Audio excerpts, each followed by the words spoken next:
Hello, everyone. I'm Crystal. I'm Kristen. And this is Damsels After Dark, a show where we, your favorite damsels, deep dive into a book each week from cover to cover. We will discuss a few chapters, giving a complete walkthrough while we rant, obsess, analyze all of it. This week, we are still deep into Manacled, which is a Harry Potter fan fiction. This Harry Potter fan fiction is free to download, and the link will be in the description below. This week, we are still covering Flashbacks, and we're doing 6 through 10. As always, this episode will contain spoilers, so if you don't want this book's secrets revealed to you, please come back and join us when you're ready. Without further ado, let's jump into it.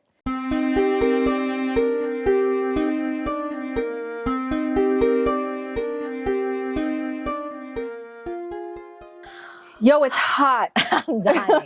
I'm dying. It's October. Why is it 80 degrees outside? Guys, it's October. With 80-degree temperature. 80 degrees. What the fuck? I can't deal with anything over 68. 70 is already pushing it, but this is unheard of. I don't want to do this anymore. Same. I can't handle 80 in the summer. No. And now we're 2 weeks almost, pretty much. Yeah. Into we're at least into the second week of October. Yeah. 80 degrees is not acceptable. No, it's not. It makes me just want to like put my AC back out, but it's like I don't want to do it for just one day. So is this only one day we're having this stupid temperature, or I don't know. Yeah, I don't know. Wherever else you guys are in the world, I hope it's cool. Because we were even discussing, we had plans to wear a scarf and our matching, coordinating sweaters. I texted Kristen this morning, was like, absolutely not. No, I wasn't going to do it. I kept hearing all week, it's like, oh, it's going to be 80. It's like, you know what? Maybe the weather's just going to lie. maybe it won't be. But it's like every weekend we've had, it's been like super hot in comparison to the rest of the week. Yeah. And we're just sitting here sweating.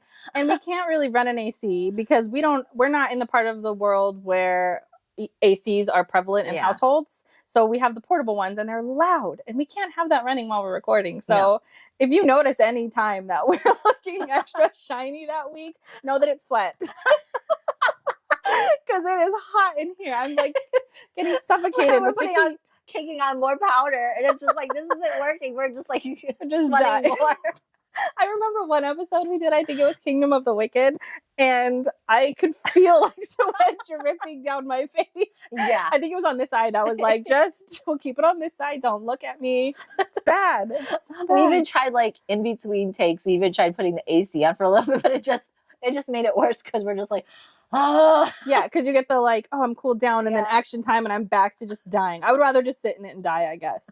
We just powder between takes. We try. Sometimes I just gave up. I was just like, this is just horrible. I just feel it extra like cakey now. Oh, it's so bad at the end. Jesus. No. And speaking of makeup, you got the Harry Potter set from She Glam. We love it. We absolutely love it. Yeah. I split it up, of course, and gave it to my girls, because it's just like, I can't keep this to myself and hoard it like a little dragon. I had to give it out because like, I wanted to give you the Slytherin set, which, you have on right now. And it's so cute. It's so cute. And then we got like these little like lip gloss potions. Yes. They're super cute. They're the potions from the Harry Potter series. So like mine is the Polyjuice potion. And I got the Drought of the Living Death and I can never say the luck one. Felix Felicis. I love it. I love them. But they came up with like this whole bunch of stuff and they were relatively cheap, which I was pretty amazed at how great this stuff was. They're good quality. Yeah. I don't normally do a whole lot of makeup just in my like everyday life. So it's been fun with this show to start like doing weird shit, like green on my eyes. Never would I ever. But I was like, well, it's Slytherin. Yeah. It's the only green I have on today. And it looks super cute. It's not even overdone. It looks great. I love it. Yeah, I like it. Though somebody today when they were looking at it was like, I don't like the blue. I was looking in the mirror like, what blue? Tell me where the blue is. I don't see a blue. Someone's colorblind then. Yeah, I don't know. I'm like, it's green. Thank you very much. Matches my nails. Like, come on. I don't know. Your nails look blue. Yeah, some blue. I don't know. I'm dressing for Ravenclaw today, I guess. Yeah, I guess. Yeah. Also, like this little potion bottle thing you brought today looks really super cute. I love it. It goes well with the little potion bottles. I found it in some like small ass town. Like their Rite Aid, maybe all Rite Aids had it. I don't know. I don't think I've seen it in my nearest Rite Aid, but it was like some Hodunk town, and we happened to go into there, and I was like, I think I need these. Yeah, that's I've got a super purple one cute. too. Yeah, I love it. I'm glad you brought it. I'm going to be mesmerized. I'm just staring at that. I know. It's really cool. Yeah, it is. It's like a better version of a lava lamp almost. Yeah. You can't really see it on the video, but there's like little swirls all up in here. Yeah, maybe we'll do like a TikTok so you can see it because it really needs to be appreciated. Yeah, it does. I don't know what technology this is, but I need real ones. Like it's plastic, obviously, but I want I need a glass one. Yeah, no, it would be awesome. I think I saw in this little town, they have like when they have a bunch of these small shops intertwined together. There was one that was like $110 that was in the window. Holy crap. Is that glass? Because maybe like put it on a wish list or something. That'd be my only Halloween item I buy this year. Oh, you have to take a picture if you go buy it again because like $110, that must be outstandingly awesome. Yeah, like it must be glass. Yeah, I would hope. Yeah, it's gorgeous though. But yeah, I'm excited. As I am I think I say this every episode. Like these flashbacks are one of my favorites. I love the flashbacks. So yeah, because like these flashbacks, I would say too, it really gets into it. But it does, like, I think this is one of my favorite sets of flashbacks. Like the first 5 flashbacks in this part of the book just like get you meeting Draco again. But like this part right here is where their connection really establishes. This is the foundation of everything going forward. Oh, I love it. Yeah. Because like I don't remember exactly where it ended, but that was didn't he tell her to strip? Yes. Well, so she had the like mild run-in with the werewolves, and then came back and she fought with him. Yeah. And so that's kind of, I mean, he did tell her to strip last, but that wasn't where we ended. I think that was sort of like the middle of it. Yeah. And then I remember her running out and then coming back, and then she said she will do anything to make it right. And I think that's where it ended. Yes, because she was feeling the adrenaline of the werewolf situation, and she was poking that dragon. Yeah, poking the dragon. But yes, that's pretty. I think that's exactly where it ended, because if I'm looking at it right now, flashback 6 starts off with the Draco staring at Hermione saying, "It's fine. When I said I wanted you willing, that meant you were allowed to say no, although perhaps try saying it instead of purposely provoking." Which I'm already swooning over. Yeah. I saw this first thing in the notes and I was like, already they're hitting me with some good Draco quotes. Draco's got the best quotes. Like, ultimately what he says in like almost no matter what book I've read so far, he has the best, like, I don't even know, like calm, cool, collected anger about him. But he says it in such a, I don't know, such a well put together. His dialogue is superb. He could say the simplest things, but it is like I don't know why. Maybe it's the aura that he's giving. Like, although perhaps say it instead of purposely provoking me. Like, why is that sexy? No, like why? He says it's sexy. I'm like, how? How is this sexy? Even when he's like bantering with her, getting angry with her about the shit that she's doing and she's stupid, and he's calling her out, that's sexy. I'm like, what is this dude? Why? Why is he so just great? Yeah, I don't understand it either. And I have read another fan fiction because now I've fallen into the hole of Hermione fan fiction, and the dialogue was not as good. I know that's so it's sad. Really Manacled that nails it. I'm not saying it was bad, and I'm not even saying which one I'm reading, but it was not quite as good. And Manacled is top tier. This Draco is forever the Draco. I'm gonna have to start saying that when we go through our list of top book boyfriends. Yeah, because there's so many out there. It's almost like we have to specify, because I'm sorry, but I haven't read a lot of fan fiction other than this one. Actually, this is the only fan fiction I read, but this is the fan fiction of all fan fictions for me now. I don't even know if I want to. Like, I probably will read the one that you're reading now, but like, this is it right here. This is it. The first sentence in this chapter is already like, oh my God. And that's hard to compare to. Yeah. So. And it, of course, as we say every week, it only gets better. Like, even through this chapter, or these flashbacks, it only gets better. So yeah, he does say that. Perhaps start provoking me. Yeah. Or perhaps instead of provoking me, just tell me. I want to provoke him. Although perhaps, that's what I was saying last time. Like, I'm poking this dragon for a reason. Yes, I want war, man. Please show me.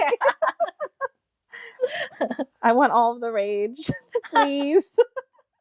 I don't know why I want it, but something about it, I want it. He keeps it together when he's angry, so I think there's something about it. It's just like, you see it behind his eyes, you know what I mean? Like, when you're looking in his eyes, he's still keeping it together while he's angry, and it's just like, ooh, this is fun. And, and because there's something fun about being able to break through that and get the reaction. Like that's why I would continuously provoke him, because it's fun to watch him be able to break in whatever way. Either, I mean, she's trying to get him to break in other ways too, but specifically the anchor one is fun. I know. We must have problems. It's okay. It's okay. It's all right. It's just in fantasy, guys. Don't worry. So then, like, right after he says that to her, I think he asks her, do you want to continue your occlumency training? Because they're not finished at this point. And she's shocked that he's even, like, willing to... First, he's coming in there. He was really angry the last time they met. And so when she's there saying, you know, I'm sorry, I'll do whatever. And he's saying this in a very calm manner, almost like that didn't happen. Yes. She's like taken aback by that. He's just like, no, we can just continue our practice. Like, don't worry about that. We're just going to continue our occlumency. And she's just like, what? And I think he even says, like, obviously, because she's looking at him, like, this is what's going on here. He was super mad about the fact that she said using what people care about to torture and cage them and force them to do things. You are just the same as Voldemort. Like, that sentence was the thing that sent him off. So she's thinking about that, and then I guess giving a look that she's scared of him or something, because his reply, or he replies to her silence as like, clearly I'm not going to hurt you. Yeah. So you can stop thinking that. Do you want to just terrain? Like, that's literally all I want to do. The thing is, too, is like when she's thinking back, what did I say to like possibly get him that enraged in the first place? The cage part is where it gets me, because like if you go back, you remember there's a cage in his manor, and he doesn't say why yet. But there's a cage in his manor, and so like in my opinion, like thinking back on that, why would he be mad if that's what he was doing? Why would that trigger him? Why would that get him so upset where he's yelling at her to get out in an unhinged manner? Yes. So like her referencing, that's most likely what got him mad. The fact that, one, he sees himself better than Voldemort, and two, the idea that he cages people. They keep him caged. Well, she wasn't using it in a literal term. She was using it in a figurative term. But still, the idea that she used the word cage. Yeah. Triggered him. Yeah. For some reason.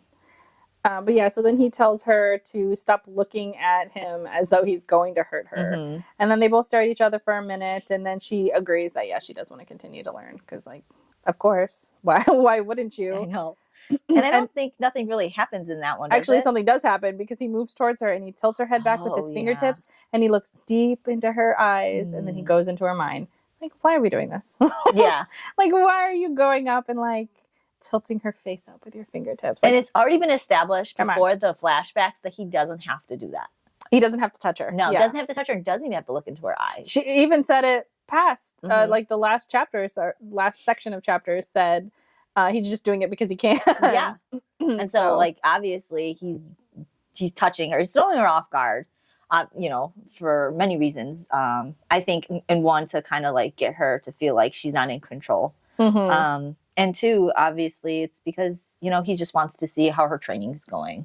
And also, I think because he knows that she doesn't want this. Like, she's repulsed by this. So it puts him back in the driver's seat when he's the one making her uncomfortable, when he's the one touching her and putting her off guard. Yeah, because when she's doing it, he's getting awkward. Yeah, he does not like it. He does not like it when she does that. I would love to do that. I would be fucking doing that all the time then. I'd be messing with his shit. Yep. But yeah, so then after that, he just goes into her mind like he normally does, but nothing was, he didn't do anything crazy to her while he was in her mind. And then... and I think they said it flashes back like 2 weeks. Or flashes forward 2 weeks. As basically... Because it keeps going like this for the next 2 weeks. And but while he's doing his occlumency training with her, he's becoming really reserved, saying very few words. And Hermione's wondering if their occlumency training is coming to an end. And it's almost like she's trying to figure out, like, great, this is what we've been doing to kind of connect. What's going to be next? Because we know Hermione's end game is that she's trying to keep his interest. And her revelation for how she was going to do that last couple flashbacks was that she was going to get to his heart, because he couldn't occlument her out of his heart. Yeah, there's no spell or anything that could prevent the walls of entering somebody's emotional well-being and emotional, like, you know, just being there and trying to get into their heart. But you can't do that with their mind, because people have trained for that, but there's nothing to wall up yourself from emotion. Yep. So that's her end game throughout all of this. She's trying to do that. And she's also still trying to do psychological sketches of him. So we'll hear of that some more too. Yeah. Though during this, they stall because they're doing kind of the same stuff for the next 2 weeks. Yeah. And there's nothing really more because he's being so reserved and not talking that she can't really put anything more in her profile sketch. So she feels like he's starting to lose interest in her, or they're starting just to lose interest. And whatever they created was almost like it's going away. Like whatever, I don't want to say bond, whatever kind of... spark. Yeah, that they had is kind of dwindling after that. And then I think on the third week, they had another visit and Draco comes in like wincing, like he's in pain. And Hermione takes notice of that. But without actually fucking saying anything to him, she just runs a diagnostic check right on him right away. Yeah, pulls out her wand. Yeah, and freaks him out. Of course it freaks him out, Hermione. And in a very short period of time before he grabs her and knocks her wand out of her hand, she sees that he's got lots of injuries. So I think that's when he tells her. Yeah, he pins her to the wall though. Yeah. So he like knocks the wand out of her hand, pins her up against the wall, and is basically like, "What the fuck are you doing?" Yeah. And she's like, "Well, you're hurt." And she can see from where he's got her pinned some of the diagnostic, not all of it, but she sees that he has several fractured ribs, a concussion, and internal bleeding. She's like, "It'll take me 10 minutes to fix it. Just let me fix it." Yeah, because if you apparate while this is happening, it's going to be worse. And in fact, it's going to be so bad that your ribs won't be able to be fixed. Yeah, and she was saying if there are shards in there now that she would have to break them and regrow them. Yeah. Which is also, I know, again, this is probably very common in Harry Potter world, but this I love just as much as the curses. Like this idea of how she describes healing things, like breaking things, having to regrow skeletons, and I love it. The skeleton bottle for the bottle for the bone growth, Skelly grow is super cool too. Have you seen it? No, I have not. It's super cool. They use it in so in one of the Harry Potter movies, Harry Potter falls off of his broom and like breaks his arm or whatever, and the professor is not a good professor. The one for dark arts is pretending to be. It's a Chamber of Secrets. He pretends to be like this great dark arts teacher, but he's not. And so when he does a thing on Harry Potter's arm, it goes floppy and he has no bones. Oh, I remember this. So they have to grow the bones back, and it's a Skelly Girl. It's like a skeleton bottle. I don't remember the bottle, but that's really cool. Yeah, you could actually. I was thinking about buying it. That's cool. Yeah, so if I do, I like the idea of it, like that you just put some shit on yours. It's a thing you drink it, and you drink it, and your bones grow. And apparently, it's just like really gross. And it's pretty cool. That is cool. No, I love it. Like, I love all of these potions and shit. Like, I'm just obsessed with it. But yeah, so he does begrudgingly allow her to fix. And she tells him to strip from the waist up. And I think he even says, like, I thought that was my line. Yeah, I thought that was cute. If you wanted me so badly, you only needed to ask. It's funny because, like, he just did that to her a few weeks back. That was their whole issue. And then she's like, strip. Strip from the waist up. So he does, and she starts like touching him and working with him and making sure where his pain and issues are, and it's like hurting him. And he calls her a sadist. He's like, I always knew you were a sadistic bitch. And she goes, I've been called that before or something like that. And he looks at her like, I think she laughs at it too. Yeah. And he's like, who's been like thinking? I know he doesn't say it, but he looks at her like, what? Because who's calling you that? Yeah. Because she's supposed to be with her friends and family and stuff like, or not family, but friends who would be calling her like her pseudo family though. Yeah, because she's only a healer, so who would she be around?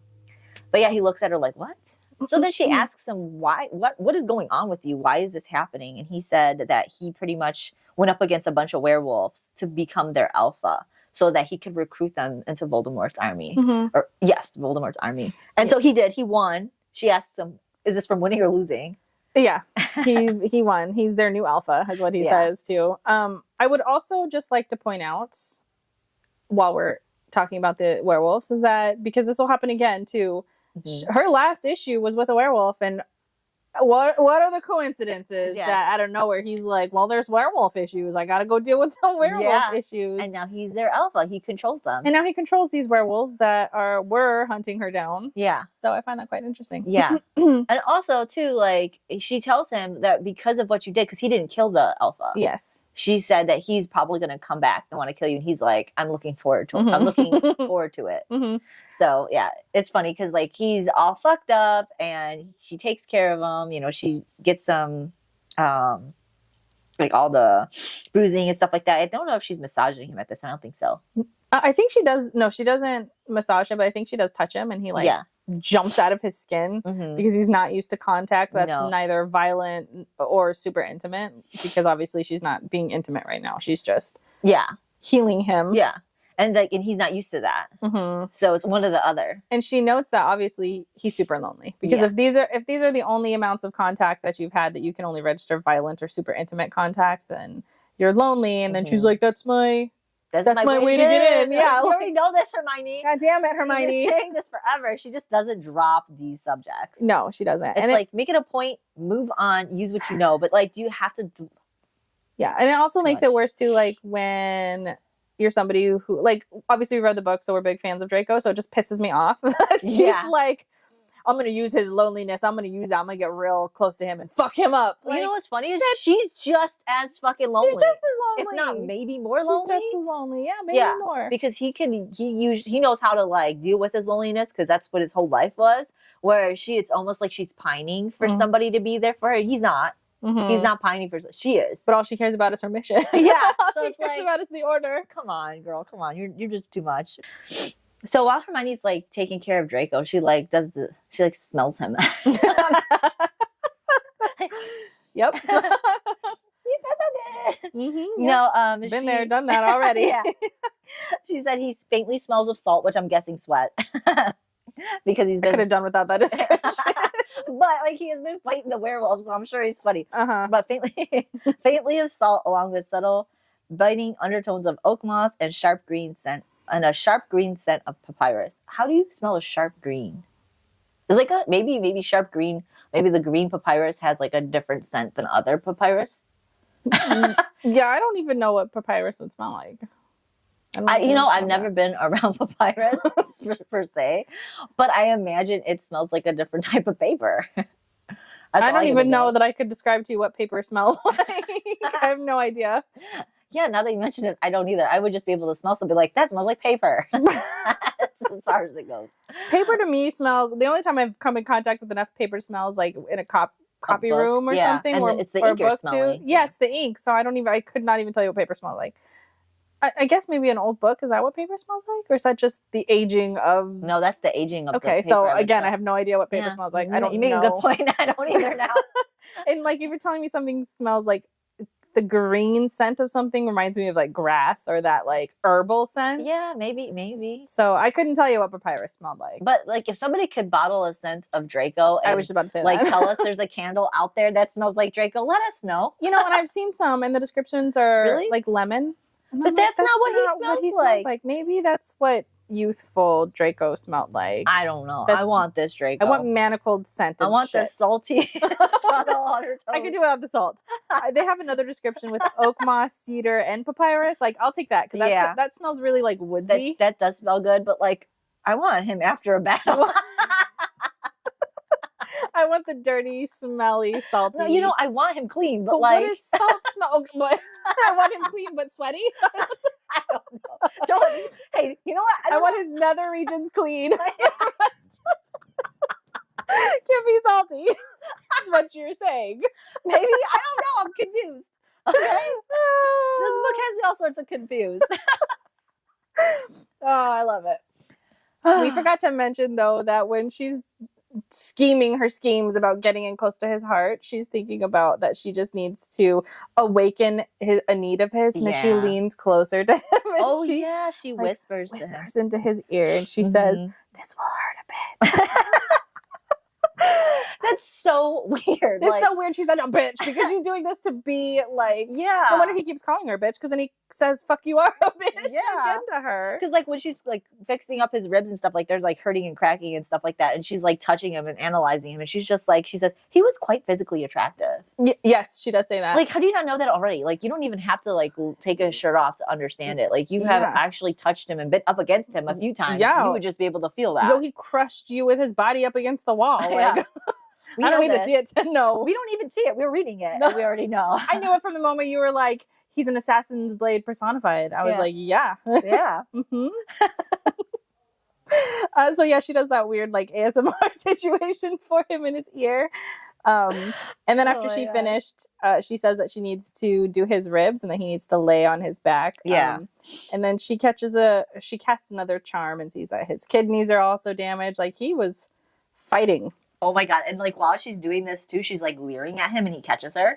And he's just like, I think he says something to her like, why do you always stare at everybody like this, or am I just special?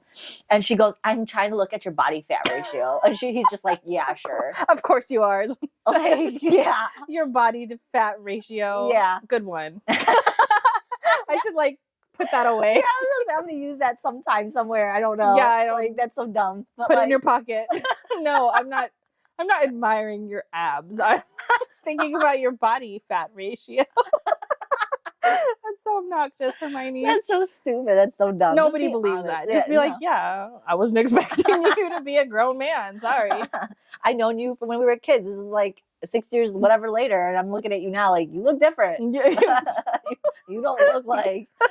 You look different. That's better than body fat ratio. That is better. Yeah, I would have gone with that instead. Like something. Like body fat ratio? Come on. Yeah. We're in the fucking army. We ain't taking her. I mean, she is a healer, so I guess maybe that's... Yeah, but like she's fixing his ribs, not doing his weight. And that's not what she was thinking of. Like, she lied, obviously, because she was checking him out. No. He's quite beautiful. No. Or quite attractive physically. He's ridiculous. So I think that at this point, while she's working on him, she asks him how he managed to defeat a werewolf. Because I don't think you could... I think he was not allowed to kill them. Yes, because they're Voldemort's like minions too, aren't they? Something like that. So he's not allowed to kill them. So she asked, what did he do? And he said, I can't remember what he said exactly. He said he like popped one of their eyes. Oh, that's right. Like, that's funny. Exploded the eye. That's funny that's what he would do. Yeah. Considering that's what happens later. Well, what's her name? Oh, sorry. I said later. I meant previously. Yeah. Yeah. I mean, it is later, right? Yeah. It would be later, you know. But it was earlier when we read it. Yeah. So when Astoria pops her eye out. Yes. Yeah. What's with the eye popping out? Because she isn't the only one. A bunch of them wanted to do that. Yeah. A bunch of them pop eyes out. But that's an interesting observation there. Yeah. So yeah, he says he popped his eye out, and then she asks him, "Hey, is there any other information that you have for me?" And he tells her, "Yeah, obviously the werewolves, because that's what I was doing." And he gave her a scroll telling her containing non-lethal curses that the Order could use without compromising their beliefs. How nice of him! I know. Like, he doesn't have to do that at all. But he's like telling them, like, yeah, they won't have to compromise their stupid little beliefs. So here, use this. Which just lets you know that he has a vested interest in the Order succeeding. Yeah, for whatever reason. Maybe not winning, but at least succeeding in whatever he wants them to do right now. So that's super interesting. And then he said that there's a new prison in Cornwall, and Voldemort is considering making his name taboo, which... If you read the books and watched the movies, well, the movies didn't really say this a whole lot. The Harry Potter movies. Voldemort actually made his name taboo to any time anyone said his name. It would pretty much just trigger an alarm that, like, some kind of thing where he would know that they were talking about him and conspiring against him, and he would summon his Death Eaters or his army over to pretty much imprison people or kill them or whatever. So he's thinking about doing that again, and I don't know why he wouldn't. I was just about to ask, why did he ever remove that? I don't know. I don't know why he removed it. Before, he was just dead. So I don't know why he didn't do it again and make it happen. I don't know if there's a certain type of thing he would have to do with the Ministry to make that a thing. Okay. But he didn't control the Ministry the first time around. So I don't know. They didn't really get too much into that. But yeah, so I put in our notes. So he tells them, don't go doing it. But I put willy-nilly. Don't go doing it willy-nilly. Don't say my name willy-nilly. So he tells them, yeah, don't go throwing around Voldemort's name like you got a death wish, pretty much. Yeah. And then after that, he just thanks her for the heals. Yeah, thanks her for the heals. Pieces out. Yeah. And then Hermione goes back to the palace. I keep calling it the palace. I know it's not called the palace. It's place. It's the place, yeah. But in my head, every time it's palace, I don't know why. She's thinking about how healing Draco felt different. That she's viewing him now in a different light, which makes sense because now she's healing what would have been her enemy. So now he's becoming more humanized. Yes. And she isn't used to thinking about him being attractive. So now she's dealing with that. She also says that healing him seemed to wipe away some of the awkwardness between them. So she managed to get that spark relit. Good for her. Yeah, right. Good for her. Yeah, high five for my niece. You did it. You got back into his heart, so to speak. Bitch. Yeah, she is though. I don't want to say she's a bitch, but like what she's doing is kind of fucked up. She knows what she's doing. It is fucked up, but also like I get it from her point of view, because her point of view is that if they lose the war, she's going to die and all of her friends are going to die. Yeah. So I get that, like, that's her enemy and she just needs to get up close to him, own him, then she thinks it'll win the war. I understand that too, but like, wouldn't you really want to know what his real motive is first before you can decide that? Like, and in my opinion, I don't even think you should be able to do any of that. How can you manipulate a person if you don't first know what their motive is? Yes. I think knowing their motive first is the key to understanding them to manipulate them. And once you find out what their motive is, wondering if you want to even manipulate them in the first place. Because maybe their motive could have in line with them. And then why would you want to manipulate them at that point? But like, I mean, I get it. She's still... I think in my mind, she's only saying these things, which she is. She's saying these things to kind of make herself feel like she's in control of being able to tell him when, like, how to do things and when to do things and making him on her side. But in actuality, he's getting into her heart instead of her getting into his. Yeah. Well, I think they're both equally doing it. Yeah. But to your point about you should find out somebody's motives, I think her opinion is that the only way to figure out the motive is to get into his heart, because you're not going to figure out the motive from standing outside. No. But like the getting into his heart is one thing, but what I mean by that is I really believe that she's doing it like as if she's not getting any feels from it. Yes. And she is trying to play it off like, I'm just going to wiggle in there, get my shit and wiggle on and out. She's not going to be able to do that. No. So let's be honest with ourselves. First of all, Hermione, you're not going to be able to get into his heart without understanding your loneliness as well. Yeah. And then once you get there and you find out his motive, I don't think you should try and manipulate the situation. Like, because honestly, these feelings are real she's doing. Yes. They're not. I don't think it's a manipulation at all. I mean, there's no way you couldn't. Like, he's beautiful. He's beautiful. He's physically attractive. And he's smart. He knows what you're doing. He's smart. Like, he already saw the game plan in her head when he saw the conversation with her and Snape. So at some point, she would have to understand what she's doing is real. It's not manipulation. Yep. So, like, that's why I say she's not manipulating him at this point. No. She's not. No. They're both just floundering around each other, like trying to outmaneuver the other one. That's so true. But slowly, like, falling into each other. Yeah. It's a beautiful dance to watch, but also it's just like, guys. You're doing it very clumsily. Yeah, come on. Like, we all see it. Yeah. So she said, she also noted that Draco came to her first, right after like being injured. He didn't go anywhere else. He didn't go to a healer. He didn't do anything. He came straight to her. Which, in all honesty, he knows she's a healer, so maybe he kind of just felt like I could deal with this. I don't think I think Hermione's reading too much into that. Yeah. I also believe that Draco just went. Like, Draco's like, I've been dealing with this before. I'm just gonna go, because honestly, I'm the type of person too that even if I'm sick, I'm just gonna go do what I need to do. That has nothing to do with who's there. Yeah, she does. It's like an extra line too. Like, how it's written is like, even though he was injured, period, he came to me. It's like, just like, no, you're reading too much into that. He came to you because he needed to do what he needed to do before he went and healed. Because let me be honest, if I was injured and I healed myself, I ain't going back out. Yeah, no, I need to recover. I'm just gonna go do what I need to do and then go home. Yeah. So you're reading too much into that, Hermione. And it's funny, even though she's trying to be like she's the one in control manipulating him, now she's reading too much into something that doesn't need to be. No. Like, it's not a big thing. No, it really isn't. You were on his to-do list. He needed to get it done. She literally was on his to-do list. Yeah, that was it. Calm down. Oh, but I'm the one in control here. Oh, I don't have feelings for him. Like, okay. Calm down. So, like, she goes back to her notebook. I think at this point, no, she goes back to her room and she kind of like went in there to make sure that Harry and Ginny weren't fucking around. And because they don't know how to close the goddamn door. Yeah. Like, come on. You want everybody to see what you're doing?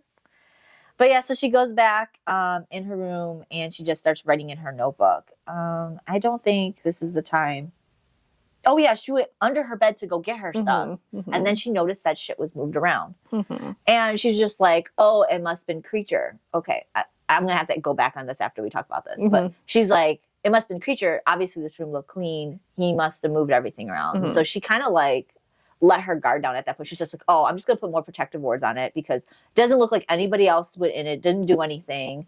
And I think she looked at her wards too, to see if anybody had opened it. Yeah. But this is a house elf. House elves have different types of magic. They are, and Creature is also bound by the Black family, who is his mom and his aunt. Whose mom and aunt? Draco's. Yeah. And also Harry Potter's uncle. Or, sorry, godfather. Okay, that's what I thought. Yeah. So Sirius Black is Harry Potter's godfather, and he took over the house. But that house is actually the family Black's house. And so Creature is bound by the Black family, who is Draco's a descendant of. So I don't think Hermione realizes this yet. No. So Creature has the ability to go through those things, but it doesn't show that he did. So whether he did or not right now is up for debate. But she notices that she puts up some protective wards that anytime somebody were to go near it now or move it even slightly, she would be alarmed.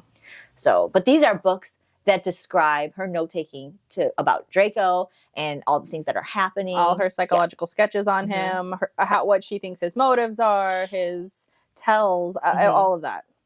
Yeah. Some interesting shit. Yeah, it would totally give away what she's doing and where she's been going. And how serious she is about it. Because it's one thing to know, if Draco were to know that her playbook is okay, she's going to get into his heart, but to have it written down or something, that's the next level. Yeah. That's like you're into it. You're really planning your shit out. So, and then right after I think she's taking her notes or whatever, and Ginny walks in. Yeah. And then no, because Hermione left to go do potions. I think she's trying to do her potions or whatever that. Yes. And I think that's when Ginny walks in and tells her hey, do you have any contraceptive potions or contraceptive stuff? Because me and Harry are doing whatever. Obviously. She's walked in on you, fucking Ginny, 1,000,000 times. Yeah, and I think they said in the beginning to a dozen times, and Harry's real upbeat now. Yeah. And they're not asking him why, or they don't want to talk to him about why he's so everybody upbeat. knows because they be walking past that door and it's come on, man. The whole order knows what's going on. You're probably making some noise too. Jesus. Come on. You got privacy wards and sound barriers you could put up. Why does everybody know?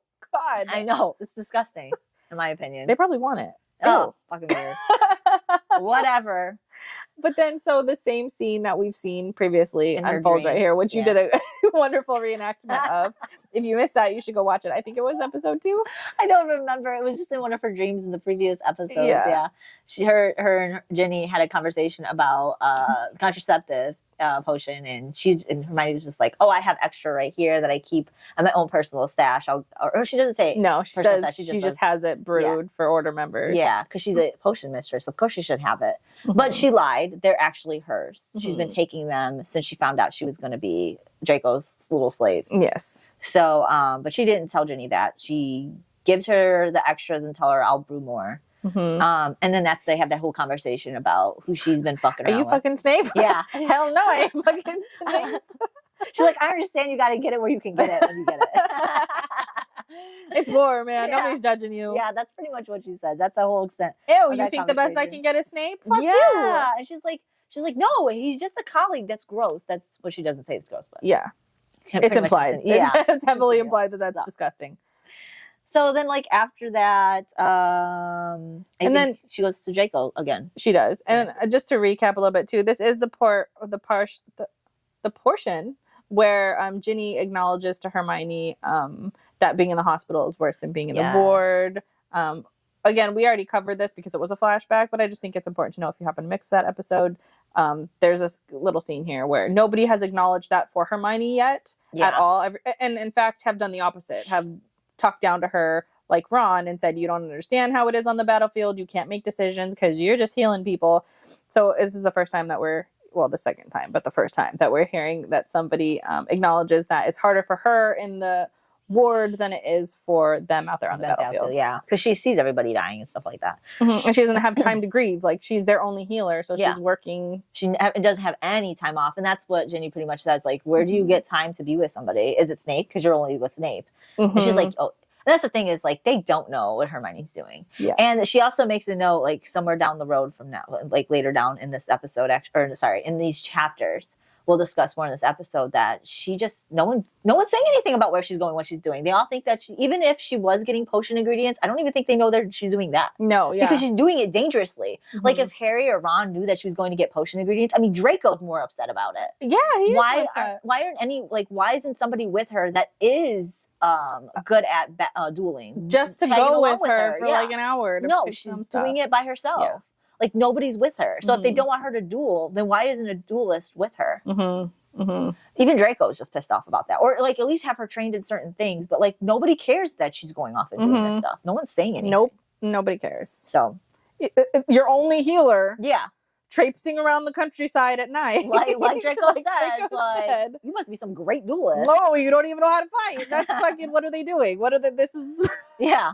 No, I completely agree with Draco. Draco's like the only logical person. Even Hermione's fucking retarded. He is the only logical person. It's like, no wonder why he's gotten so far up in Voldemort's army. Yeah. Voldemort's the only one understanding some fucking intelligence here. Why would you want Draco as your fucking commander? Yeah. Like, obviously Voldemort's a fucking prick, but like somebody's realizing intelligence here. Yeah. No, this is why the Order's dying. Yeah.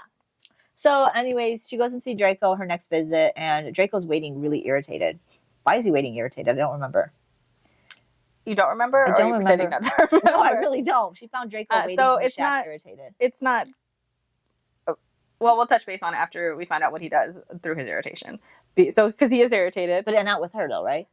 He is irritated with her. So she appears. Oh, okay. But he doesn't say yet.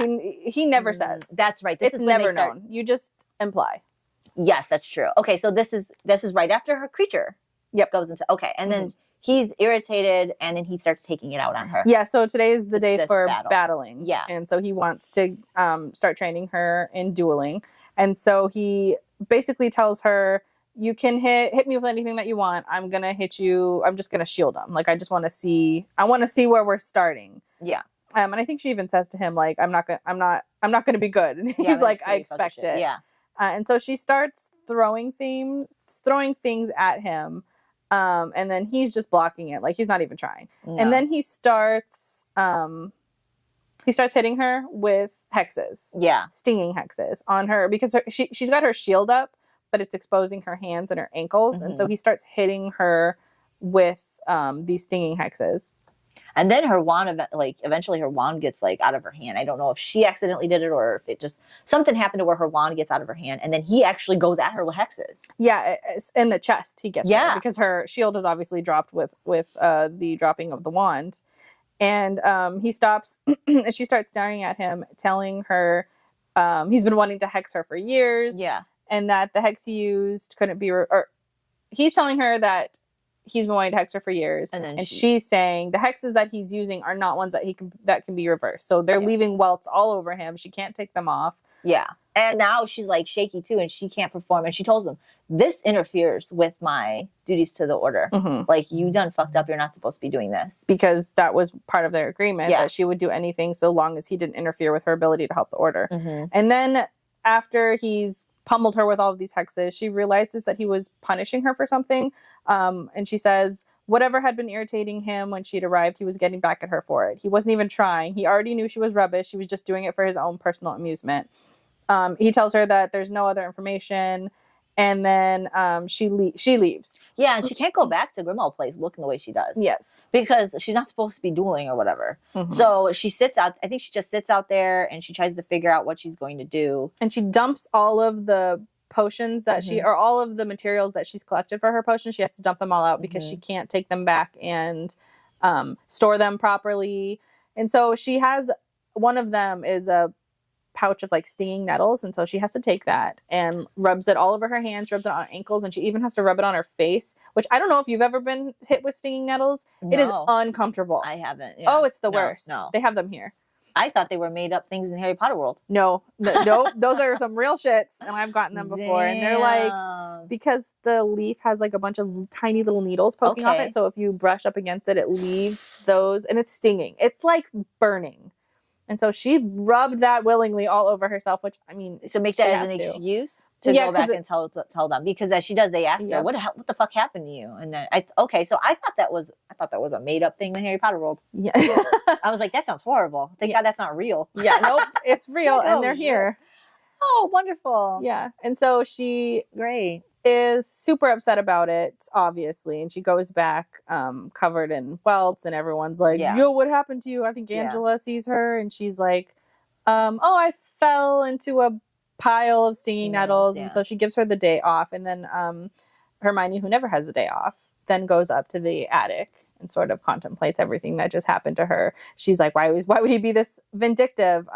He doesn't want to see himself as cruel, but then here he is being cruel to her for no reason, is what she says. Yeah, for no reason. But then the thing is too, it's like, so she gets a day off, and it's almost like he kind of did her a favor. But it's funny too that you say that, because then she also thinks that maybe it was a good thing that he stung her, because him being vindictive is a way for him to push her away. So when she's getting too close, he's an asshole to like get her back into her place. And so he gave her the day off, and then also she's like, I apparently am getting a little closer, because now he's getting angry. But that's really not the reason that he gets angry. Not. Yeah, we've come to the conclusion that it might be something else, and we'll talk about that. Actually, I don't know if it's the next 5 chapters after this. It's soon. It's not that much. Yeah. But yeah, that's not, again, her reading into things. So I'm getting real close to him. No, that's not the reason. Like, I mean, you might be, but that's not why he was mad, Hermione. No, that isn't. I really believe that wasn't why he was mad. And then she cries at the end of this. Oh yeah, she's always crying, getting upset. She's always crying, getting upset. Oh my God, there's a part like we're gonna get up to in this episode. Oh yeah, that's my favorite. Yeah, I'm okay with her crying right there, because I'm here for the whole scene. Yeah, it makes sense, and I love it. Yeah.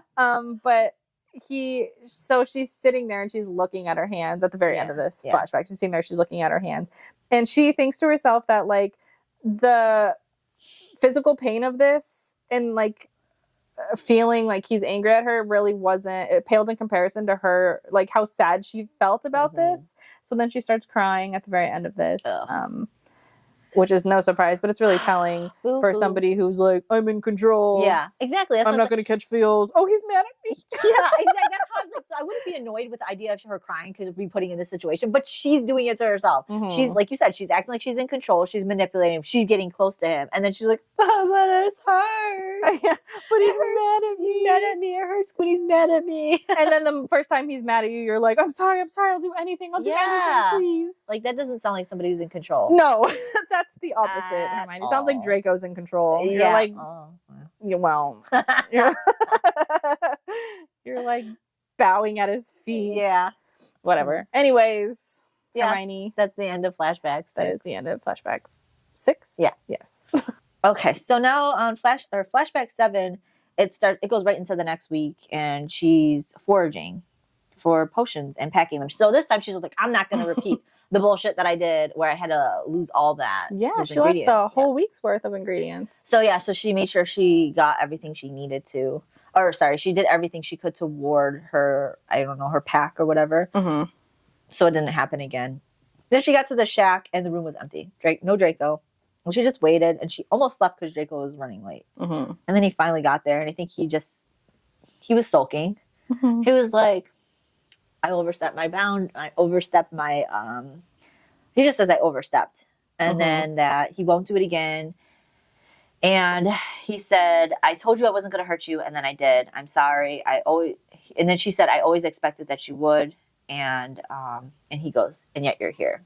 Well, I fucking have to be. Yeah. I mean. And, pretty much she's just like, okay. She took it in. Like, she listened to what he had to say, but she's just like, I just don't trust him. He says that, but like.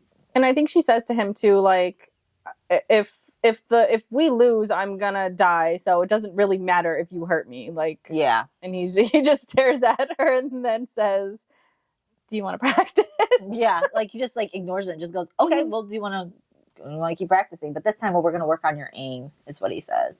And then he takes a practice dummy, like conjures up a practice dummy. I think without a wand. I don't remember. I love that he does that. I love that he does like, it's just like a little thing. Only gets better. Oh, I just love it. I just wish there was more magic stuff that he did. But obviously, why would he need to? He's in a shack with her. But like anything he does, even slightly, like the chair.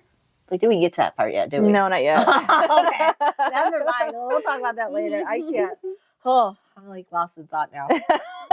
Anyways, he conjures up a dummy so that they can practice, and so he tells her to do whatever spell you want, but do it 10 times because he wants to see her accuracy rate. And she does a shitty job. Like, it says the stats, but I'm not going to list the stats. We don't give a shit about the stats. No. She practices and practices, and he tells her to do more complicated things and practice her aim. That's pretty much that whole thing. Yeah, but she does do an interesting spell here. Yes. She shoots a spell at a dummy that causes tar to continuously keep spilling out of them. That was a cool one. That was a cool one. And he goes, wow, does the order approve of the spells that you know? And she's like, no. Nope. And then he says, would you kill somebody? Would you kill somebody? That's weird. Yeah, it's random. He's so random. Yeah. I like it though. Yeah, I do too. Yeah. And she's like, well, if it was my safety or theirs or somebody that I loved, yeah, I would kill someone. And he says, yeah, I think that you would. Yeah. Which is, I think, a really good foreshadow. Yeah. And I'll just leave it at that. Obviously, I mean, we already know that we kind of understand what she did in Sussex. Yes. Later or earlier. However you want to view it, I don't know. She does do some killing. Yeah, we do know that. So he just tells her, continue with your target practice and do drills to improve your accuracy. And so, like, I think he analyzes her stance and stuff like that, gives her pointers. He's, like, walking back and forth, watching her. Yeah. And then he, like, comes up behind her. And she's like, whoa. Yeah. And then because she was so startled by it, this is what happened to me because I am super clumsy. Yeah. And shit like this happens to me all the time. So if I were practicing and he were to have come up behind me, I also would have missed my spell, hit myself with my own spell and knocked me out. I forgot she did that. Yeah. And then he like looks over at her and then asks, I think he's like asks her if she's okay. Well, no, she's knocked unconscious. Yeah. And then like he stands over her when she wakes up. Oh, when she's when she wakes up, she's and then, of course, she's embarrassed because she's like... What does he say to her when she wakes up? I can't remember. I don't remember what he said. Oh, I don't remember. He looked amused. Oh, and telling her that he looked amused telling her she was still tense. Yes, that's right. Because, like, when he was walking around her, he was telling her she was tense. Yes. And so she's tensed up so bad. She hit herself with her own text. And then he looks over and he goes, you're still tense. That's right. You're still tense. I love it. That was hilarious. Like, he wakes up smiling at her and says, you're still tense. That's hilarious. You're still tense, bitch. That's so lit. Even in your passed out coma state, you're still tense. That's hilarious to me. And then, like, so after their routine, after he tells her what to do and stuff like that, I don't think there's really much of anything after that.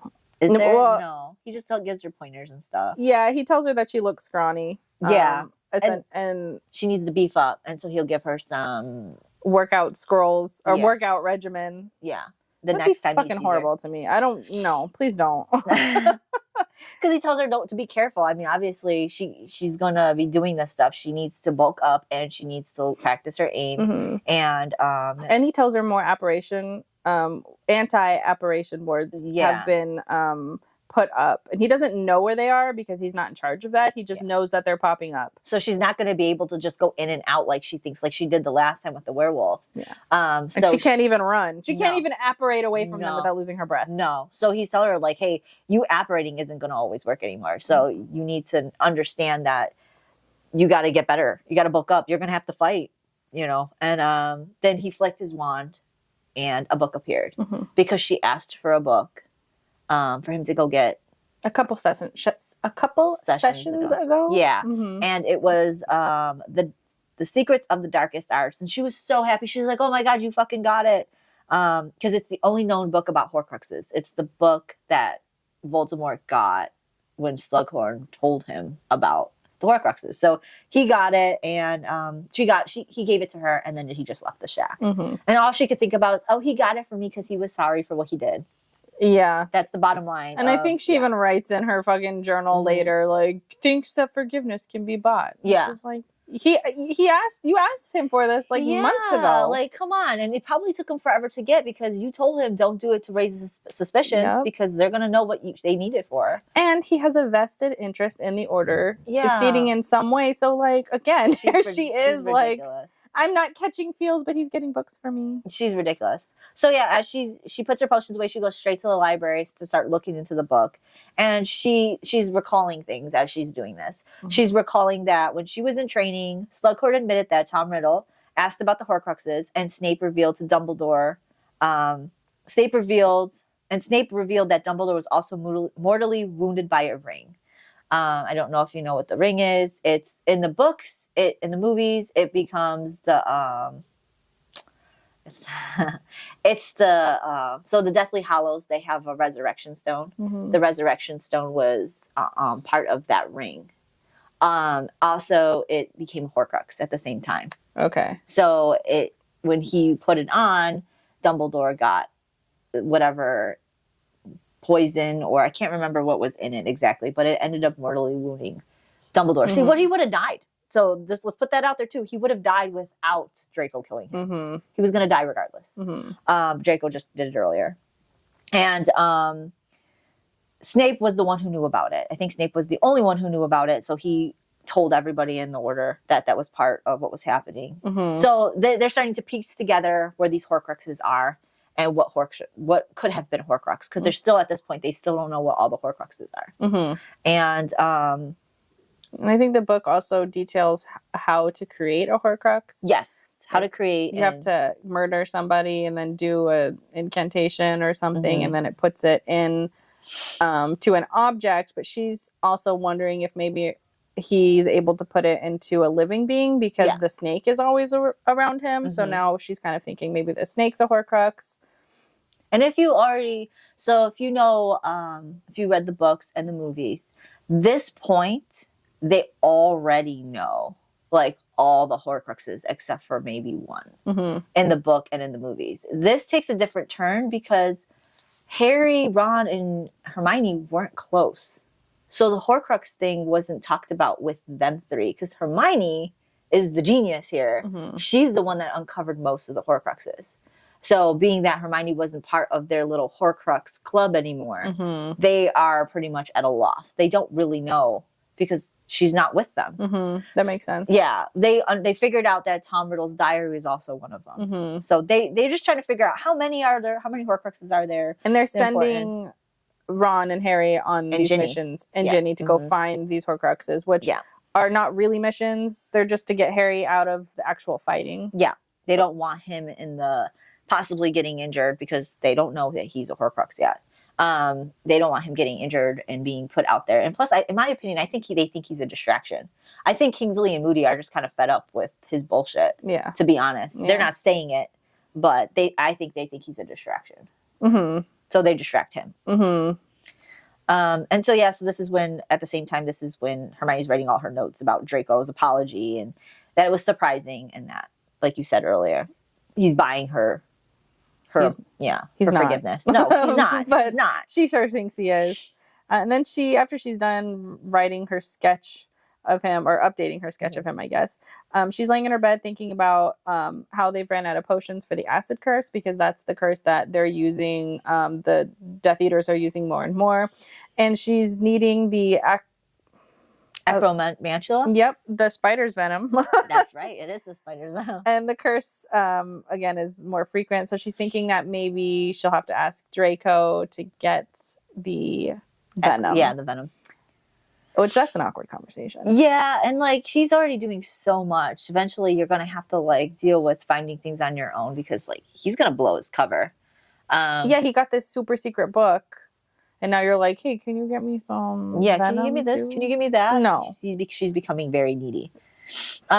So, if she isn't already, she's becoming more. So, at this point, like, after she's figured out, like, discussing Draco in her mind and analyzing him, she goes and tries to duel some more in the dueling practice room in Grimmauld Place. And she just tries to get better and better. And I think her next visit, Draco seems pleased with the idea that she's been improving. That she showed some improvements. He's still critiqued and scrutinized her, which she did not like. No, she never does. But like, whatever. He's like top of his game. He's badass. Like, why wouldn't you take his pointers? Yeah, I would be like, I'm tense. What can we do to fix that? I know a few things, but I don't think they're at that level yet. No, not yet, but that's how she makes him uncomfortable, so I would be. Yeah, laying that in thick. I would be too. And then he gives her a scroll for the fitness routine, which she ends up liking. But God, I would not be wanting to do that. Like, what do you got fucking time for this? I'm healing people. I'm dealing with you. And then I got to work out on my free time. No. I'm sorry. I don't want to work out now. Yeah. No. You were trying to tell me I got to work out for a wart? Like, no. Let somebody else do that. Yeah, right. He passed along more information saying that Voldemort is going to be on the countryside. So if the Order had any plans to attack, maybe now would be the time to do it, because the response will be less cohesive. Yes. And so he hesitates before he says less cohesive. Yes. He just like kind of hesitates, like before he wanted to say, like it's almost like he didn't want to say how it was going to be. And he specifically too leaned her towards the prisons. He's like, if you wanted to attack the prisons, which of course is housing all of their people. Yeah. And the prisons and the what is that? The Cursed Division area. Because at the time it was someplace else. Because we know it right now from what we heard in the other chapters that it was always at Sussex. This appears that it wasn't at Sussex. Yeah, this is a different place. Yeah. So she'll tell Moody, and Hermione just left, but she never asked Draco about the acromantula of the spider venom. I like that you tried to. I really try. I'm so bad at that. But yeah, so she says she doesn't have the nerve to ask him, and so she just left. And that's the end of Flashback 7. And then we go into Flashback 8, and this is May of 2002. And Voldemort's absence is what Moody and Kingsley were waiting for, apparently. Of course, obviously, they were waiting for this. Why would you want to attack when they're ready and prepared? I know, right? No, you want to attack when their defenses are down and ready to go. So yeah, of course they're waiting for this opportunity. Yes. They planned, and they made the biggest coordinated attack they ever had made of the resistance, and they targeted like Draco wanted, or advised them, I should say, all the large prisons and the Cursed Development. Yep. And so this is pretty crazy because, Hermione's waiting, and she's fucking freaking out, and she's doubting whether or not the information that Draco gave her is going to be useful, or if it's just a trap. Could you imagine? So essentially, like, everybody from the base is gone. And it's her and maybe like one extra sub healer. Yeah. Just silence, just waiting as the minutes are ticking by, thinking to yourself, panicking, like, did I just send them all to their deaths?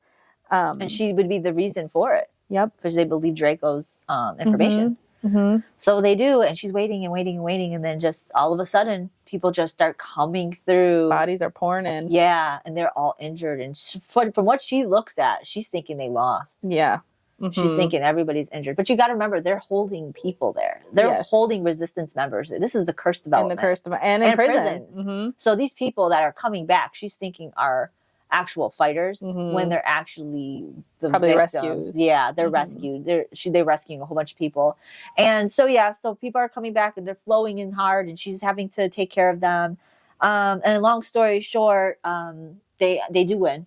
They did win, going through the prison, but they brought back so many people that even though that they were able to win, that took all of a few hours. Hermione and any of the healers that were working with her were dealing with it for like almost weeks. Yeah. She was saying she was taking 24-hour shifts. Yeah. And a lot of them too were like unsavable. Some of them were insane. Some of them were maimed. Maimed beyond help. So you have that extreme, plus you have all the way from that extreme to the other not so extreme, but so many, because you're bringing back the prisoners, you're bringing back the Cursed Division people, and not to mention the other people who were fighting in the battle. Yeah. So weeks. Yeah. So, and I think during this time too, she's only popping in when Draco urgently summons her twice, just to give her scrolls. Like, they're not having meetings at this point anymore. No, they're not. They're not doing any of that. And I want to say at this time too, Hermione is what is she doing? There's something really important that she was doing. Voldemort's response to this was to go to Godric's Hollow, where Harry's parents, where he grew up. He took Harry's parents' bones and then like put them up against in the gallows somewhere, and pretty much burn the rest of it down and just to get a reaction out of Harry. So they told Draco gave her a warning about this anyways and said just don't let him overreact. And then also they turned Hogwarts into a prison, which was another way to get to Harry, which we already knew because that's where Hermione ends up. So it's pretty shitty. Oh yeah, Snape did tell them when they go to attack the prisons in the Cursed Development, specifically the Cursed Development divisions, get all the potions ingredients that you possibly can. Yes. And they came back with so many that Hermione was able to have stuff for like a full year. And the acromential, the spider venom was like a big fucking jar of it. So she's prepared. And then also, though, people were so upset after this, of course, because they went to the Cursed Division, probably saw all of what was going on, that now everybody was extra upset with Snape. Yes. And Kingsley had to remove him from order meetings because people were so upset about his role, which we've already given our feelings on how we think about that. Yeah. But now Snape no longer takes part in the order meetings. Yeah. That's so dumb. That's so dumb. To the order's detriment. Yeah. And so Hermione is like, go back to the fact that Hermione's been working with no breaks or no sleep. Poppy had to drag her out. And they pretty much told Moody and Kingsley, like, fucking find somebody. You're breaking her. You're breaking her on all ends. If you don't want her to die or something to happen to her, you need to get more healers. So they did. They ended up getting more healers. And when they forced her to take time off, and she wouldn't, no one was telling her who was working, and Hermione was like, I'm just not even going to ask because it's going to bother me. Yes. So, and I think by the time Poppy pulls her out, Hermione's saying that her magic does not work anymore. Like, she's used it so much that it leads to like she's exhausted herself to the point that now her magic isn't even working. Yeah. So that's why Poppy pulls her out. Yeah. Could you imagine? Jesus Christ. Yeah, but it's like so shitty. Like, how do you even do anything? How do you survive? She's already being, she's looking scrawny. She's not sleeping. Like, this girl must look like shit. Yeah. And on top of that, it's not like she's just doing hard labor. No. She's literally being traumatized by everything that she's seeing. Yeah. Yeah, I couldn't handle that. So a month later, after all this stuff has been happening, she goes to the shack and they just like stare at each other. And they just both look awful, apparently. They both tell each other. Yeah, you look awful. No, you look awful. You look like shit. You look like shit.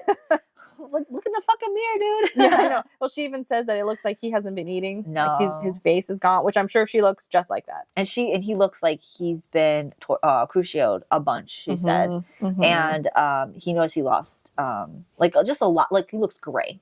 Yeah. Like, he looks really gray. She even said almost like his skin was papery, like it was gray and papery, thin and gross. And she goes, "What did Voldemort do to you?" And he tells her to fuck off. Fuck off, Granger. Like, well, he's got a point. Like, and this is where I'm gonna like kind of summarize this, but he's telling her, like, what did you expect? Like, do you not think that there was gonna be some repercussions for what happened? Voldemort's pissed, and he's taking it out on everybody. And I'm probably the one that's getting the shit kicked out of him. Because I'm high up on his ranks. And, you know, Draco should have done something to prevent these attacks, and he's not. Obviously, he's the one creating them, but Voldemort doesn't know that. No. So, like, he's like, what did you think was going to happen? And she's just like, oh my God, I'm sorry, I didn't know. And he's like, you really didn't know? You really didn't know? And even after, at the end of this, too, she even comes to realize that it was his response.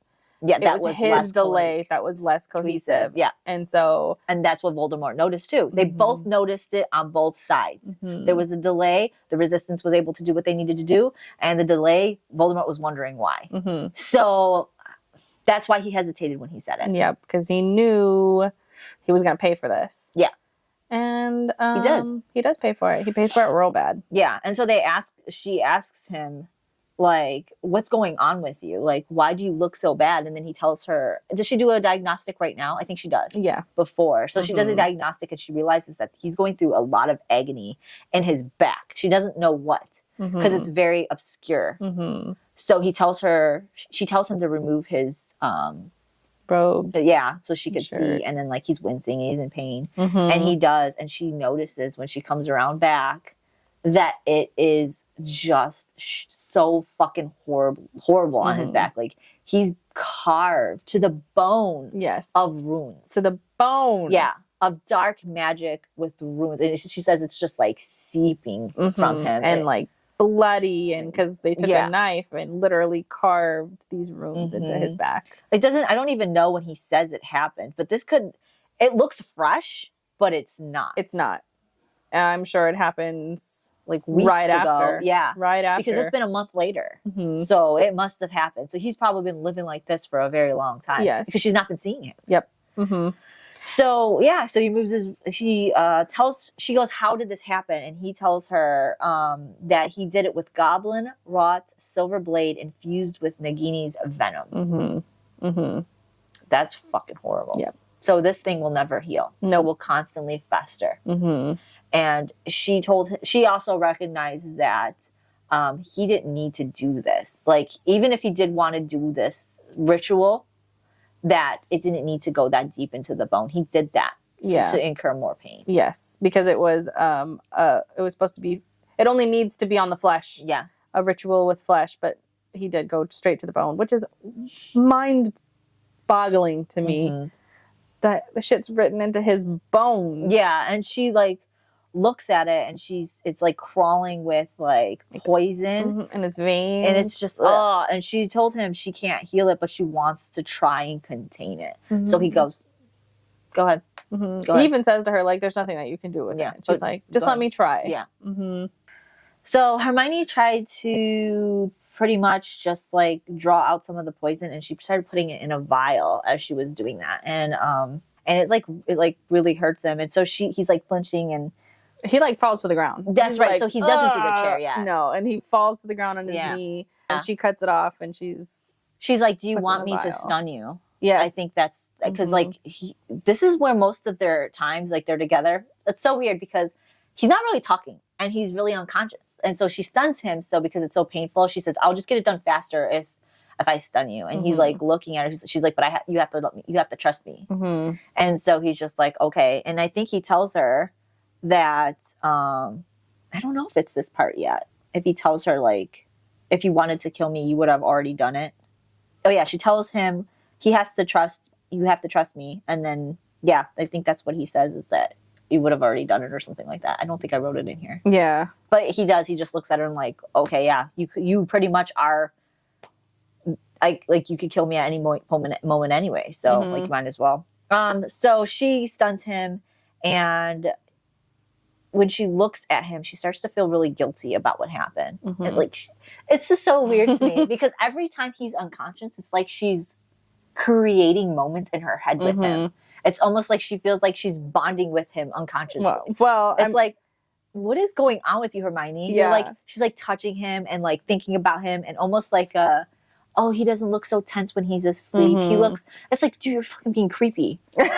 You're his healer. Just heal him. Stop analyzing him. She's like, oh. Yeah, she really is. She's like, oh, he doesn't look so tense when he's like unconscious. He's so beautiful as I massage him. Like, girl. Yeah. You're being weird. That is a little creepy. So she looks at his back, and she notices that the runes or what are considered oaths that are carved into his back are to be unhesitating, cunning, unfailing, ruthless, unyielding, and driven to success.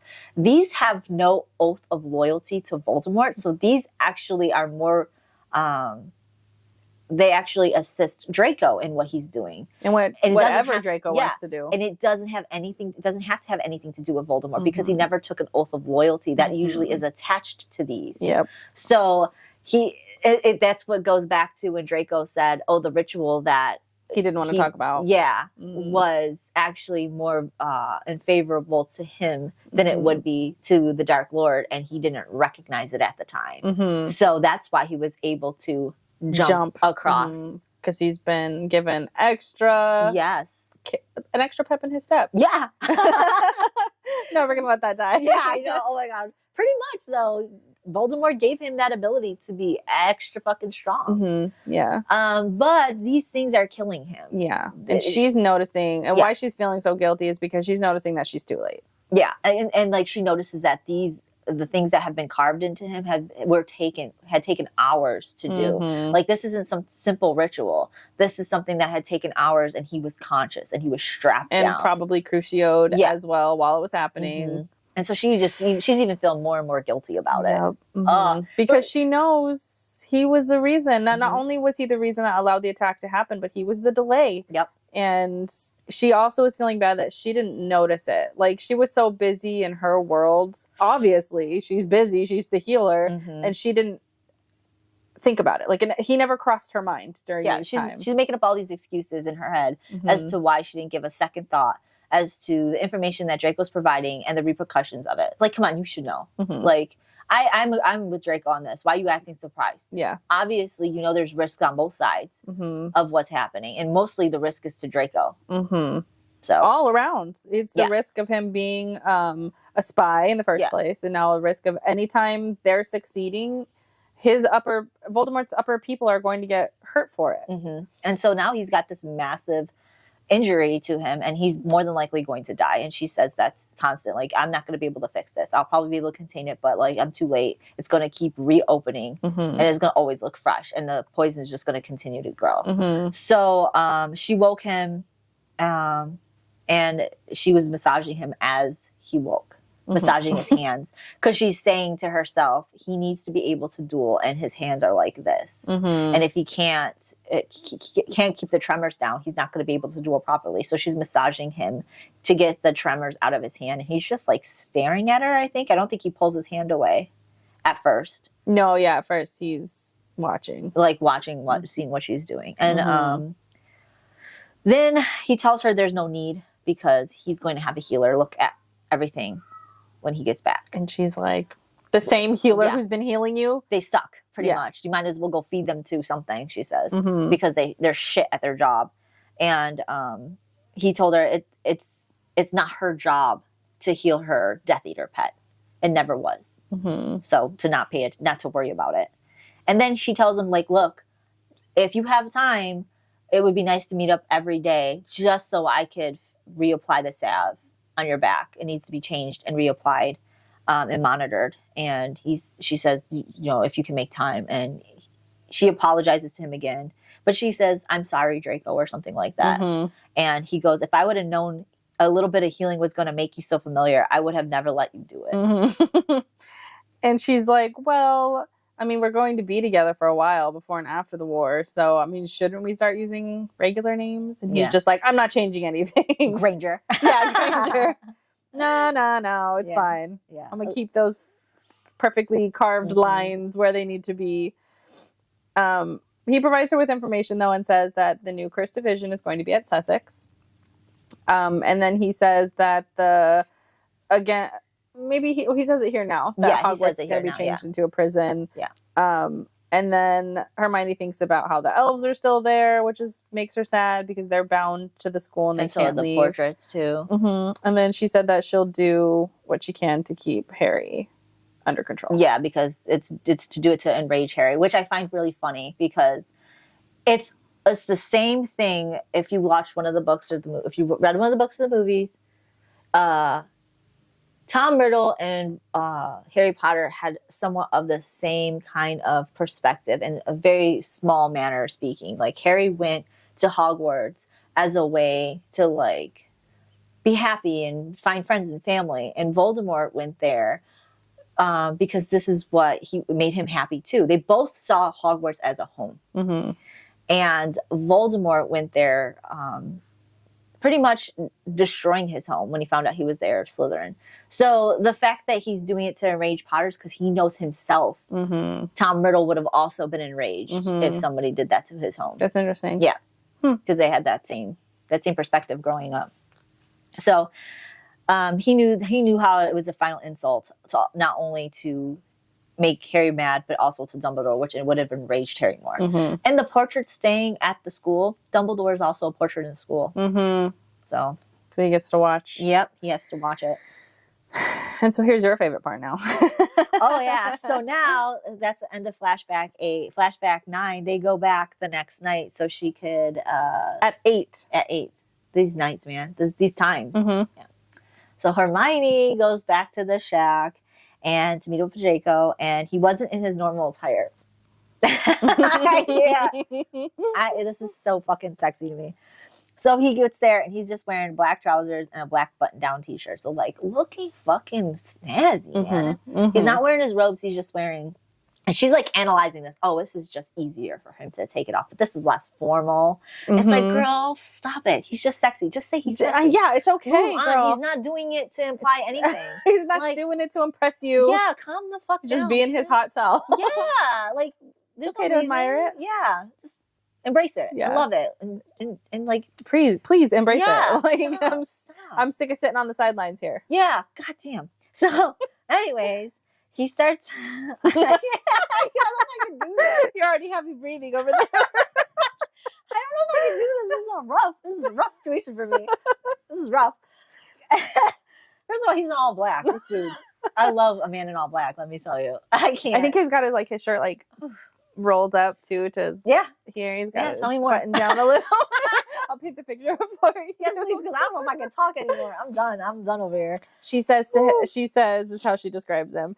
He seemed like a panther, black, cool, and predatory. Then it says fewer layers to remove. She's saying that it feels weirdly intimate that he's wearing a pants and a t-shirt. But then he wandlessly summoned a chair and straddled it backwards while he began to unbutton his shirt. I love that part. I love it. Yeah, it's funny because Kristen texted me literally this scene in the book and was like, we're going to talk about this week. I can't wait. I can't wait to talk about this sexy beast of a man. Straddling that chair. Yeah, and he does it wandlessly. I can imagine him just go like this and the chair just up here and he just like straddles that fucking thing. And he's like looking predatory, like an animal. Like, pounce me. Pounce me. Yeah. I'm done. Oh, I think this could be ended right here and I'm good. Kristen has clocked out. She hit her peak. I don't know. Go to bed. I can't concentrate on anything else for the rest of the night. That's so funny. But yeah, so he takes his shirt off completely and she goes around back and she starts she rips off the salve without telling him and it like hurts him really bad. Yeah, well, she's ripping off a Band-Aid real quick. Yeah, and she cleans it without telling him. And he's like, he gets super mad about it. Yeah. Like, fucking, can you warn me next time? And she's like, well, most people don't want to be warned. He's like, I'm not those people. Please warn me. That's funny because I didn't add this in here, but I remember that too. I read it this morning. That's a good part. I love their banter because they're both such assholes. They are. Rightfully so, though. Both have their reasons. Yeah. And then, of course, she's looking at it and it looks the same now. The black magic is seeping back out of it. It still looks red and raw. And so she's thinking, again, feeling super guilty. Like, there's no way this is going to be fixed. No matter what she does, no matter the medicine she puts on it, the bandages, no, it's not going to work. And she's like, he's going to die from this and we need him.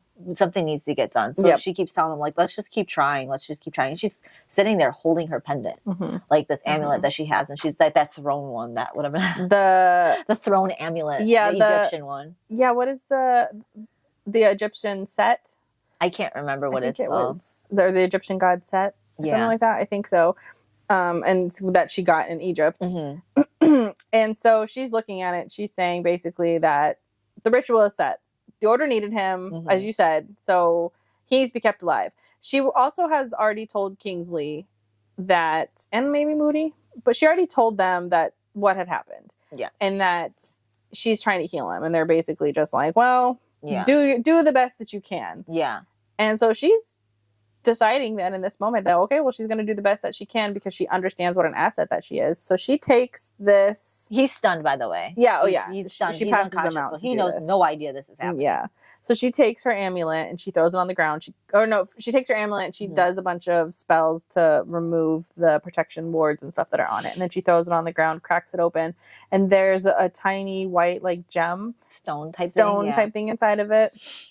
And then she, gets a chair behind him or sits on the same chair and puts him back against her chest. Yeah, so she has his back is against her and his chest, they're both facing the same direction. She's got her little gem or something. Well, she doesn't touch it. She picks it up with her wand and has it float in the air. Oh, that's right. Yeah, and then it floats towards his chest. And then she just puts it it just like absorbs into his chest. And there's an illustration of it, an illustration. It's a really pretty one. I like it. Yeah. Oh, right here. It is a good one. Yeah.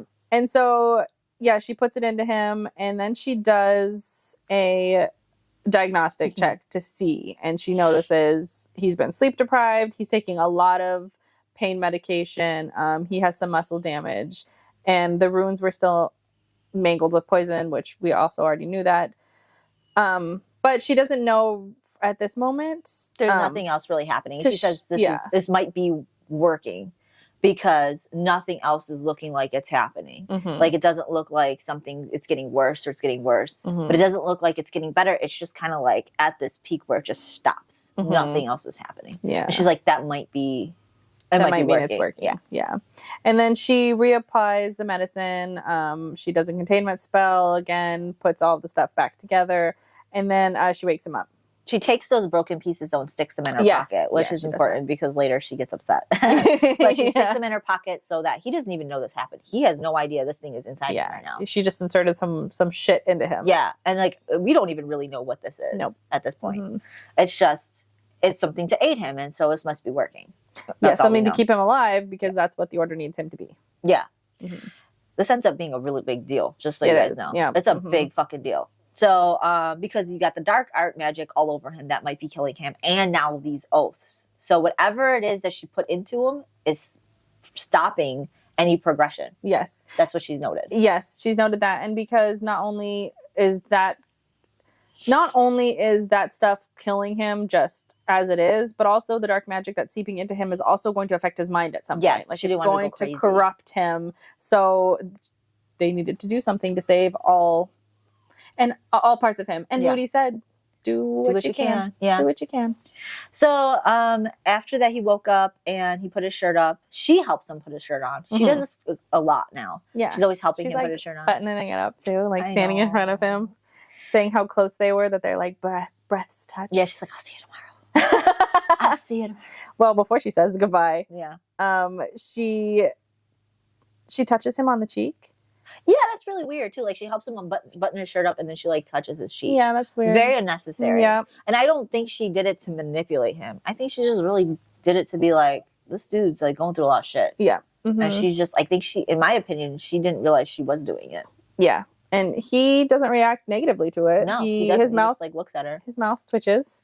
Yeah. He doesn't pull away from her. She told him that she has to go and she'll be back at the shack same time tomorrow. And I think she left him there. He wasn't saying anything. Usually he's the one leaving. Yep. There's only been 2 times that she left with him there. This time he just like sat there, like buttoning his shirt and just like looking at her. And she's just like, I gotta go. I'll see you tomorrow. And then she just left. And he's just staring at her. So he's probably just like, after caressing his cheek. Yeah, like I would find that weird too. Like, what did you do to me when I was unconscious? I know. Like, fuck you. Bye. My thing is like I said, I think every time he goes unconscious, she's like playing something in her head, almost like she's envisioning something that could be between them, and it's kind of odd. Like, it's kind of creepy. It is creepy. Because like, could you imagine your doctor fucking doing that while they're healing you? Like, yeah, no, thank you, man. That's weird. But so the next night she arrives at the same time, 8:00. There's no poison or dark magic seeping from the runes. She didn't say anything to him, and he also didn't really say anything back to her. She asked him if it's going to raise suspicion that she's healing him, and he says no. Like, no one's paying attention. Nobody's paying attention to him. He also says that I wasn't advised against healing myself, so like I should be able to. Yeah, like this is Draco. Do it. He's the Malfoy. He's Malfoy heir. Like they're not gonna suspect that he's not gonna heal himself. He has lots of money, everything at his disposal, everything, because Voldemort has control of everything. Why wouldn't he? Why wouldn't he heal himself? Yeah. So, so while she was healing Draco this time, she said she felt offended that no one in particular was noticing her leaving. Nobody cares. Like we said before, like earlier, like no one's giving a shit that she's doing this shit. Yeah, and nobody's she's like, even asking where Hermione is. No, because every night now she's been leaving. Yes, usually she leaves once a week on Tuesdays. But it's like that's not even noticeable because it's just bleeding into her foraging time. Yeah, and she's been doing it so common now that people are just being like, oh, that's what she's doing, and no one cares, no one questions it. Yep. And so she's kind of offended by it. And so this is the time too, while she's healing Draco, she's thinking of the shit. And she's thinking how, Ron and Ginny are going out fighting Horcruxes. So she's back on that thing. And they found a few artifacts of the Hogwarts founders have been missing. So they think that those are part of the Horcruxes. If you watch the movies, you'll know what they are. And we don't really need to get into them too much, but those are Horcruxes, obviously. And the one artifact that matters will be a necklace, which is pretty similar to what Umbridge was wearing when she got shot. Yeah, with an arrow with some kind of specific venom on it. It was manticore venom. Yes. It said. Oh, it did say that. Okay, because that's going to come up pretty, really soon. Next. Yeah. So she thinks on that, and she just realizes that's busy work, which we've already mentioned. And also with every attack that they've been doing, more people that have been being brought to the house have been depleting resources. And while they're getting weaker, having to help people and fix people, the Voldemort's army is getting stronger and stronger. Yeah. And that the French resistance somehow vanished. And Hagrid and Maxime, I can't say her name, have been captured and executed right after the prison attack. And just more and more things have been coming under Death Eater control. So Hagrid, we already know who Hagrid is. He's he's the big giant dude. And Maxime is the I always forget their name. But if you watch the movie The Goblet of Fire, it was the all-female school, the headmistress. She, how her and Hagrid loved each other. Yeah, she was part of it. So they're dead. That's sad. More people dying. And then also, as Voldemort's army has been growing, they're getting poor too. Yeah. The Order has no money, and they've been sustaining themselves off of Harry's vault, which is also a pain in the ass to get to because Voldemort's just gaining more and more control. Yeah. So basically just saying how much they're losing. She's also come to the realization too, though, that Draco, so they're still trying to find his motives. And Kingsley and Moody believe that Draco's true motive is to essentially take over the power vacuum that's going to happen once Voldemort gets killed. So he's just going to rise up in between there. And the thing is that Draco can't kill Voldemort because he has the mark, and the mark prevents him from doing that. So he needs somebody else to kill Voldemort so that he can then take power. And she thinks that's possibly going to be her. Moody and Kingsley believe that she's going to be the person that Draco was going to convince to kill. Yes. Draco's going to have convince Hermione to kill Voldemort. But it's like at this point, they're thinking that they're going to convince Hermione to kill Draco. Okay, I'm confused. I'm saying everything all wrong. Yeah. No, they're thinking that they can convince Hermione to kill Draco, and she's just like, I don't want to kill Draco. I hope I'm the person that I hope I don't have to be that person. Yeah, she's like, I'll be his sex slave, but I'm not going to be his murderer as well. Yeah, because once Draco finds somebody to kill, this is what I meant to say. Once Draco finds somebody to kill Voldemort, they believe he's going to be next in line. Yes. And they could use Hermione to kill him. Yes. That's the plan. And she's also saying too, how can I be standing behind him, healing him, and pouring all of my resources into healing him just so that I could kill him later down the line? Yeah. And it does suck because this is what they want her to do. They want her to get into his heart. Obviously, she's not going to be able to do that without catching feels herself. Yeah. And then at the end of the day, then you're going to make her kill him? Fucking, that's what she suspects. Assholes. She doesn't know for sure, but obviously that does sound like the plan. It does. Yeah. So this is all while she's healing him. She's thinking of this shit. I don't know, girl. Mine's first of all, you got this beautiful specimen of a man in front of you, and you're just going. She is too much for me sometimes. I don't know if I could think 2 words if I was faced with somebody that gorgeous. Why? Yeah, I know. But do you want her to be ogling over him while she's healing him, or thinking about not killing? I go back and forth. She does it when he's unconscious, which I do not agree with. But when he's conscious and awake, why not? Yeah, because then he's awake. He's awake. He could tell me to stop if he wanted me to. Yeah, but your mind can wander when he's awake. Yeah, I feel like when he's asleep and unconscious at this point, that's the part when you should be thinking of other things because it's almost not right to be doing it when he's sleeping. But when he's awake, don't be thinking about that shit. Yes. when he's passed out, go ahead and think about. But all she does of it the things. opposite Yeah, she way. does do it the She's opposite. thinking of him when he's unconscious and playing this thing in her head. But then when he's awake, she's like thinking of Harry. And I was like, no, the opposite way. It has to be the opposite way. Get content. Get content.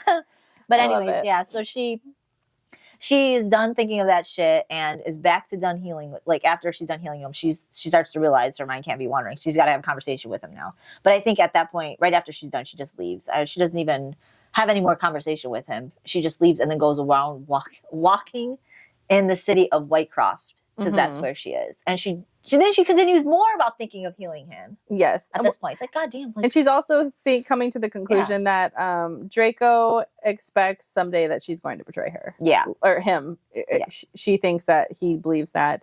But he couldn't push himself fully away from her because she's thinking, well, Snape, just like Snape said, whatever, there's some sort of draw here that he can't resist. So even though he doesn't want any part of this, she's getting in there. Yeah. She notes that he is so isolated that he couldn't bring himself to push her fully away when she gave him opportunities to give in. So every time she does those small little things, even though he knows she's going to betray him, he can't help himself because he's so lonely. Yeah. Which is so sad. Yeah. It is. It's so sad. And she knows this and she's continuing to do this. And she even says, like, she doesn't feel bad about manipulating him. No, she doesn't. The only thing she cares about is that she doesn't want to kill him. I don't believe she's manipulating him. Like, that's probably why she doesn't feel bad about it. Because she's really not manipulating him. Because, like, I feel like if she really was manipulating him, then she would feel bad. But she's not really doing anything. We're like, okay, Hermione, what have you done to manipulate him? Yeah, they're both not really doing anything. Besides a few soft words and you are healing him. And in all honesty, you're falling for his shit when he's unconscious. Also, like, when he's not doing anything. He's also not just doing anything. He's not like... You're not manipulating shit here, girl. Like, be honest. No. I know manipulation when I see it. That is not manipulation. You need to up your game, girl. Yeah, if that's what you call manipulation, that's very sad. That's very sad, Hermione. She also says here that Moody was her handler and saw her as a tool upon to what they really wanted, which was Draco. And she says, compared to Draco's value, she understands that she is an acceptable loss. And here is where the true manipulation lies. She is not manipulating anybody. It's them. Yes. They're manipulating her and Draco. Yep. Because they know Draco wants Hermione in some way, shape, or form. They're giving it to him, and he's providing the best fucking information that they could ever get. Yep. So, like, no. And then they're going to force her to do something else down the line, too. So, yeah, and she recognizes it, too. And she says right here, too, that she hates them. She hates them for how they're treating her, what they're doing to her. Because, again, we already know that they offered this to her knowing that she was going to accept it. She couldn't say no. Yeah. So it was never a choice for her to be put in this position anyways. And she even says that Minerva was right. She was willing to damn herself to win the war. So she's almost also like, can I even be mad at them? Because I still made this choice. Like, I would still do this over and over again, even knowing how this is going to play out because I have no other option. And I think while she's all doing this, she's like walking down to this creek, which she doesn't really say much about this creek yet, but she goes down to this creek and this almost tends to be her little safe haven, this place she goes down to. So she's doing that and walking down there and then just like having this like moment to herself. And then she thought about the time when her parents went to Korea and they found these they did this like prayer stone tower thing where they would just, every prayer is like a stone and it like towers. They put one on top of each other and it like towers. And so she starts doing that. She does one for Harry and Ron and blah, blah, blah, blah, blah. She just gets all her friends. She starts bundling it up. And then the very top, she puts one for Draco. And it's, what does she say? If there's any way, don't make me responsible for Draco's death. And the other ones prior to that was just let them live, let them survive. Don't let me lose them. Yeah. That was for everybody. And then Draco was, please just don't let me kill him. Yeah. I don't want to be responsible for his death. Yeah. So she does it, and then she puts a ward on it to repel muggles. And she just leaves it there. And to her relief, she says the stack doesn't fall. Because if the stack falls, her prayers won't be answered. Yeah. And then she just goes back to Grimmauld Place, does her normal shit. And then after that, she's just constantly going back to Draco and healing him. Yep. And but she's realizing that it's still staying fresh. I don't know why. I think she just has to do a bunch of series of healing before it starts to heal. But she's not noticing that it's getting worse. She's just seeing that it's like still fresh. And she's just thinking that nothing's working. But Draco finally said something to her, telling her to be careful when she's foraging. I think this is one of those times when they're leaving. And they're parting ways. After several weeks, they were healing, and then he randomly speaks. Yeah, that's really Be careful foraging. Yeah, don't die. And she says, well, I've been putting detection spells, and I'm making sure that there aren't wards, and my clothing is shielded. But he tells her that Voldemort wants the order crushed within the year.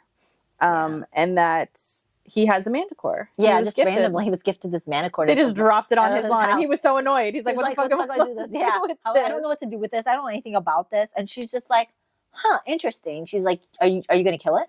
Like, okay, this is a girl. This girl's weird. This is a girl who, like, is all about house elf, like, rights and, like, making sure no one's dying and whatever. And then 1 minute she's like, use the dark arts, kill people. And then she's like, don't die, Draco. What do you do with that manticore? Kill it. Like, you thought about killing it yet? Calm down. Yeah, she's like, are you going to die? Are you going to kill this thing? What are you going to do with it? But anyway, she's just like, I mean, I didn't think of that. I didn't. Draco, not thinking about killing something. And I was like, kill it. Yeah. You should kill it. Yeah. She's like telling him, well, the blood actually allows you to, you know, you can coat things in its blood, and it's very impervious. Impervious.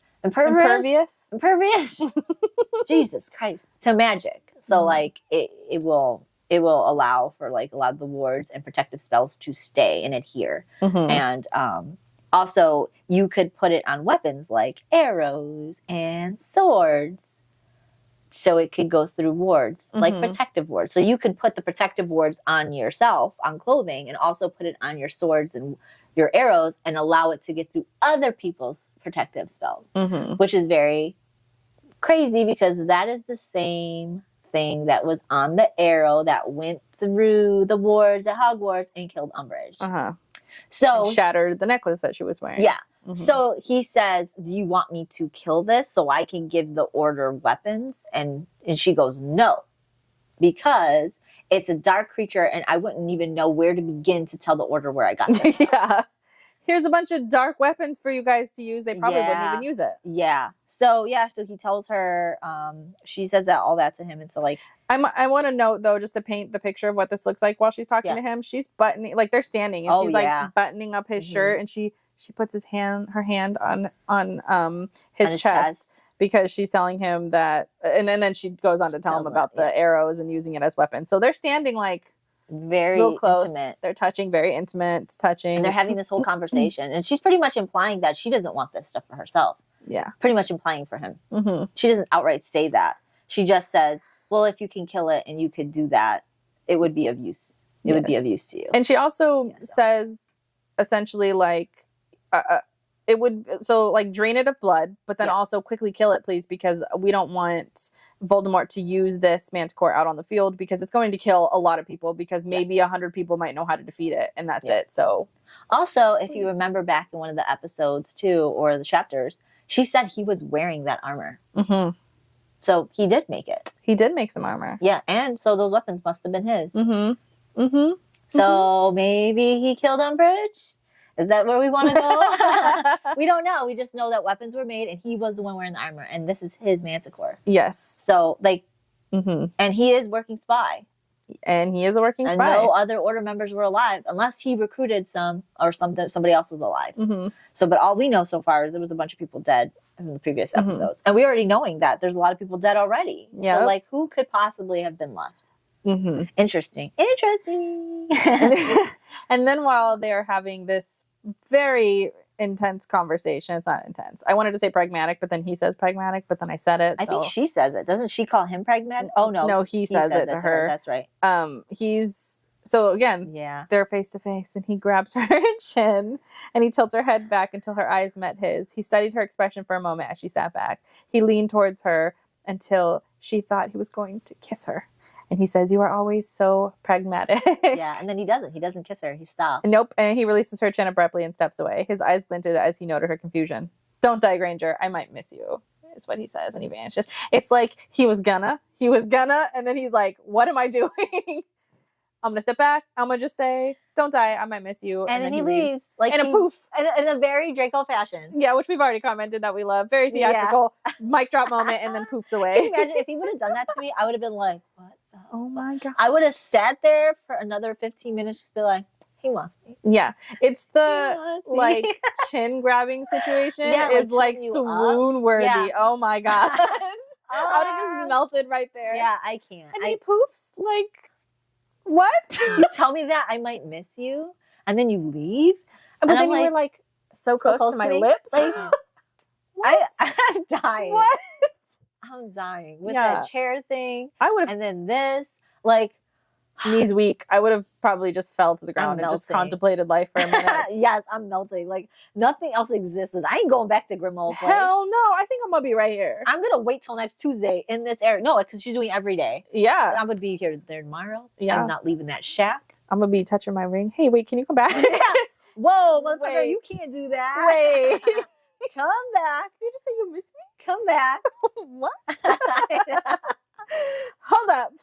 Yeah. I love it though. I love his poofs. Yeah, so that's the end of Flashback 9. And then Flashback 10, I think, is it a month later? Yeah, it's a month later. Yeah, in July. And this is Harry Potter's birth month, by the way. Oh. Yeah. I don't think they do anything special in this. I don't even think they mentioned it. Did they okay. don't. I was like, because I certainly didn't know. No, because this at the end of this chapter has me laughing. So this is a good This is a good one. So yeah, so next Tuesday, Hermione meets with Draco, and he puts his, gets his, I think he's just fucking around with his wand in his hand, like twirling it around. And he tells her, hey, do you want to do some dueling? And she's just like, because last time they dueled, it's just them being, I think she accidentally hexed herself that time.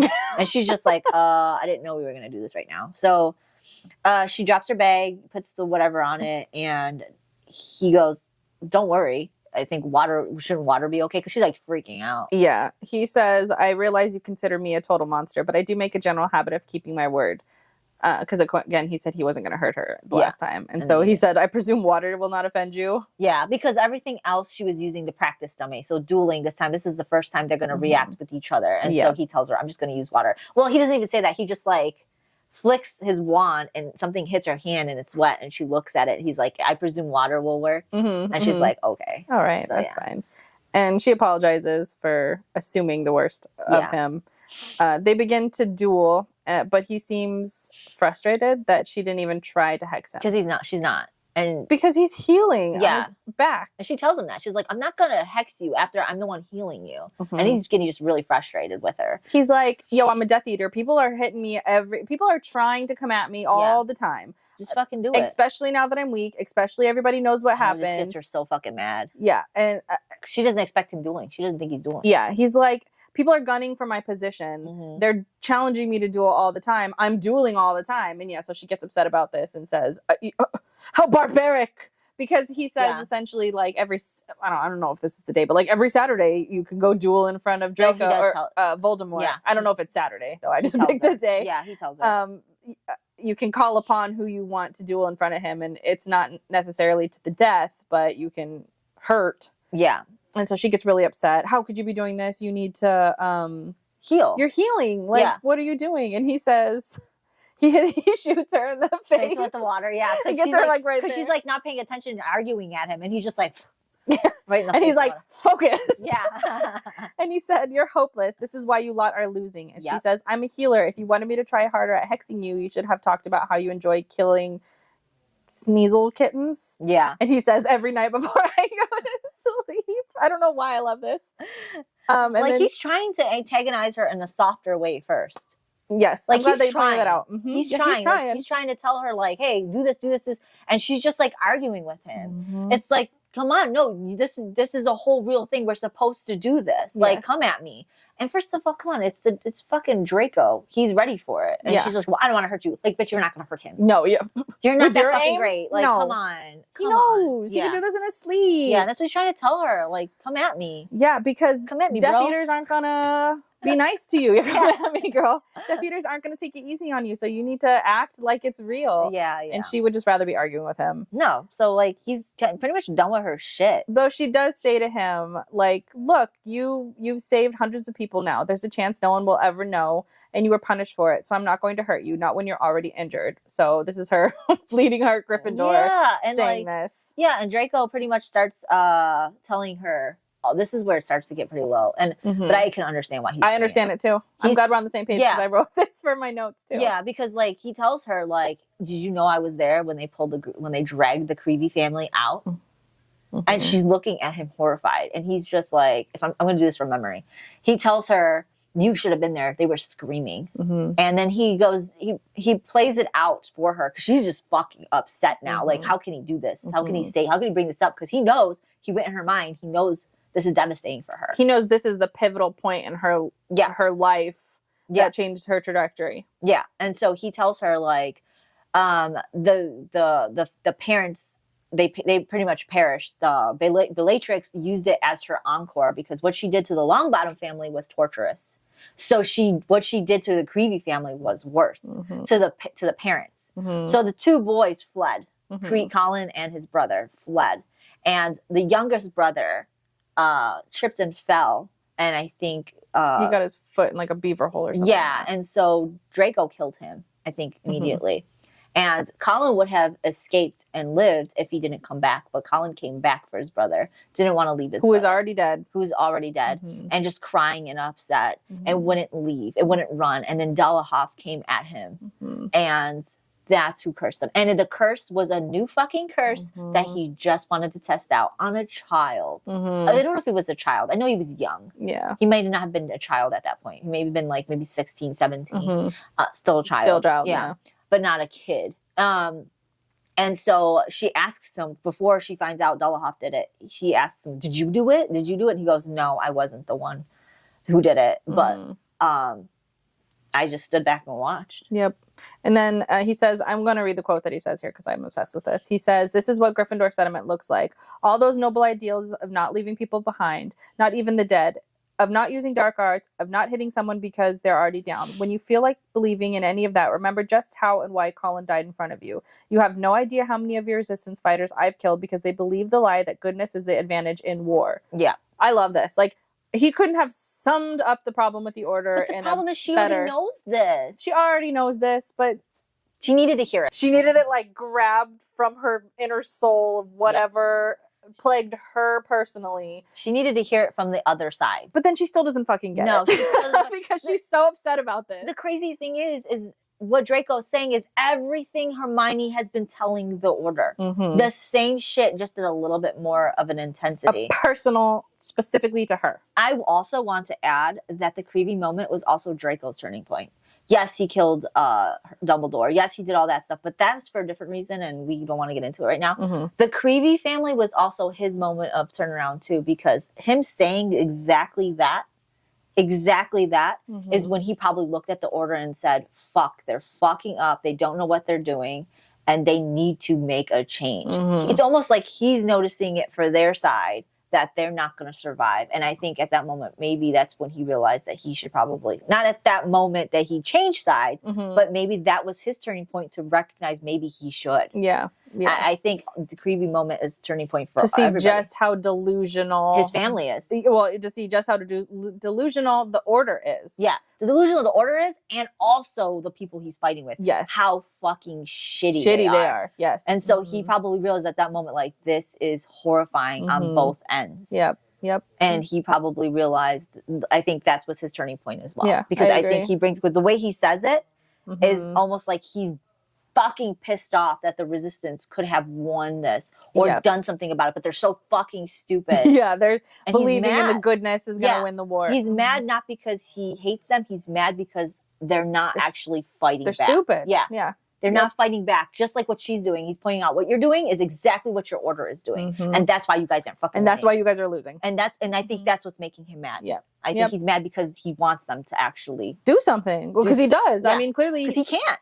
And clearly, like, he supports them, whether for whatever reason specific to him. We don't know yet. Supporting their triumph in some way. He was a child soldier. Yep. He was made to be this way. He didn't necessarily have a choice. And I think in the back of his mind, he wanted the order to win so he can no longer be that child soldier. Mm-hmm. That's my opinion. And like, he's mad about it because like, he's never going to get out of this. Nope.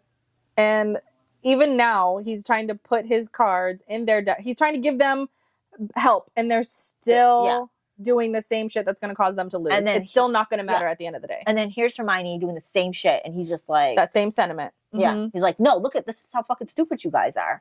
And you're the one advocating in the fucking order and you're still not doing it. And you're still not, you are them. Yeah, you are all talk right now. You are all the same. Yeah. And she does not get any of this, though. She doesn't internalize any of this. No. All she can think is that he used her trauma to berate her. It was a blow. He was not berating her. No. He was teaching her a lesson. He was telling her, listen, because he tried softer. Okay, I kill kittens. I dream of killing kittens. Will that get you to hit me? Nope. That didn't do it. So now I have to be the villain. He even talked to her about it before that. They did stages of talking before they got to this point. She didn't want to hear it. She just starts. So she's sobbing and crying. Me now. Yeah, he's sobbing, crying.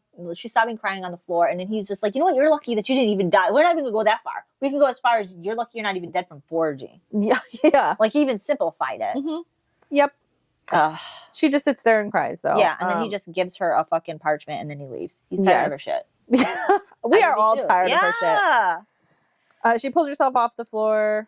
She works another late shift at the hospital wing. And she just can't stop thinking about Colin at that point. Yeah, and how mad she is that Draco would do this. She even says she doesn't understand why he would be so angry, but she didn't want to hurt him. He was unreasonably angry. She felt like the peace between them was shattered.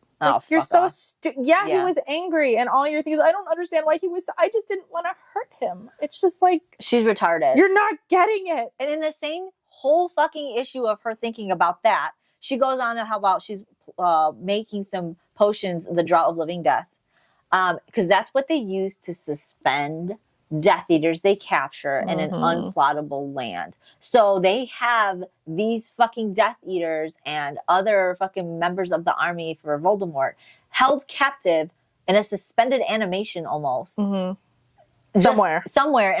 And I think it's, who is it? It's one of the Weasley brothers and Fleur. I think Bill. Bill and Fleur are the ones that are maintaining this so-called prison. And so she's brewing this. So like they're just housing. So let's say somebody gets through there and like gets these Death Eaters back awake. Like, oh my God. Yeah. Because you didn't kill any of them. So now they just get to reanimate their army. Fuck, man, this is ridiculous. So yeah, she notices at this point, I don't know if this is the same day or a different day, but whatever she's doing, she realizes she has to go back and see Draco. She's like, I don't want to go see his face. Yeah. I don't want to go see him. And she realized that the stuff that she was using to heal Draco is essence of Dittany is almost gone. This is after raiding the prison and stuff. Yep. So she's almost all out. And she's like, but I don't want to not use it because I don't want to devalue his life and try to like sit here and assess whose life is greater, the people of the Order or Draco. So like, I'm going to heal whoever I need to heal and use what I need to use. And so that's how she validates that. But also it's like Draco's saved more Order members than any of the Order members have. And you already used something very valuable, in my opinion. It just seems like it in him to keep him alive. Then why wouldn't you continue? Yeah. At this point, because then what's the point? Then you wasted whatever you used. Yeah. Just keep on healing him at this point. Just, I don't know. She drives me crazy. She does. She's all over the place. Your train of thought is not coherent. How can you manipulate somebody when you can't even keep your own mind straight? Yeah.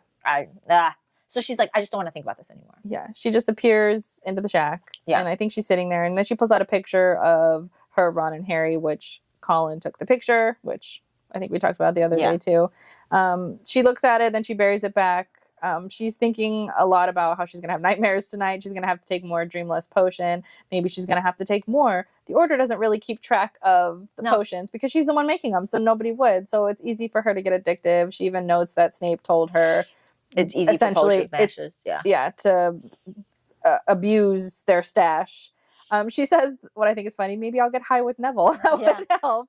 But she really didn't want to. She just wanted somebody to talk to. I know, poor Hermione. Talk to Draco and knock it off. I know, quit being a bitch. God damn it. So then Draco randomly appeared and he does his favorite fucking thing that I love so much. Your favorite thing that he loves so much. He summons the chair, unbuttons his shirt, straddles it like he always does, and then she just begins to clean his wounds, apply the salve, and I don't think they're really talking much. No. The cuts now finally appear to look like they're healing. Mm-hmm. So whatever she did has been working. And she starts like helping him button his shirt and stuff like that. And I think at this point she just... Yeah, I don't think they talked. Oh, no, they do say one thing. He says that if he can... is it that it would take several hours? She's asking him, because this is leading up to this one big fucking time where they're stuck in the shack together. She tells him, if you have a time sometime next week, I need to completely close up your wounds. It's going to take several hours. Remember when he has to drink I don't remember that this happened here. It doesn't happen here. She just talks to him about it. Oh, she talks to him about it. She says, hey, sometime next week, I need you to, like, if you can, we need to meet up and take several hours to close up those wounds because they're healing now. Yes. So she asks him if she could do that. Or she tells him that, you know, maybe, yeah, because she does. She says, I need to start doing this. I recognize that I need to start doing it. So she asks him, but they never make a plan to do it. Yeah. And then she just leaves. But essentially that's the next step. Yeah. Is to close up those wounds. And so, yeah, she just leaves and she walks into town, goes to get some alcohol because she doesn't want to go deal with Neville, or she just wants to be alone now because no one's really going to talk to her. Nobody's going to talk to her. Nobody cares. I love this.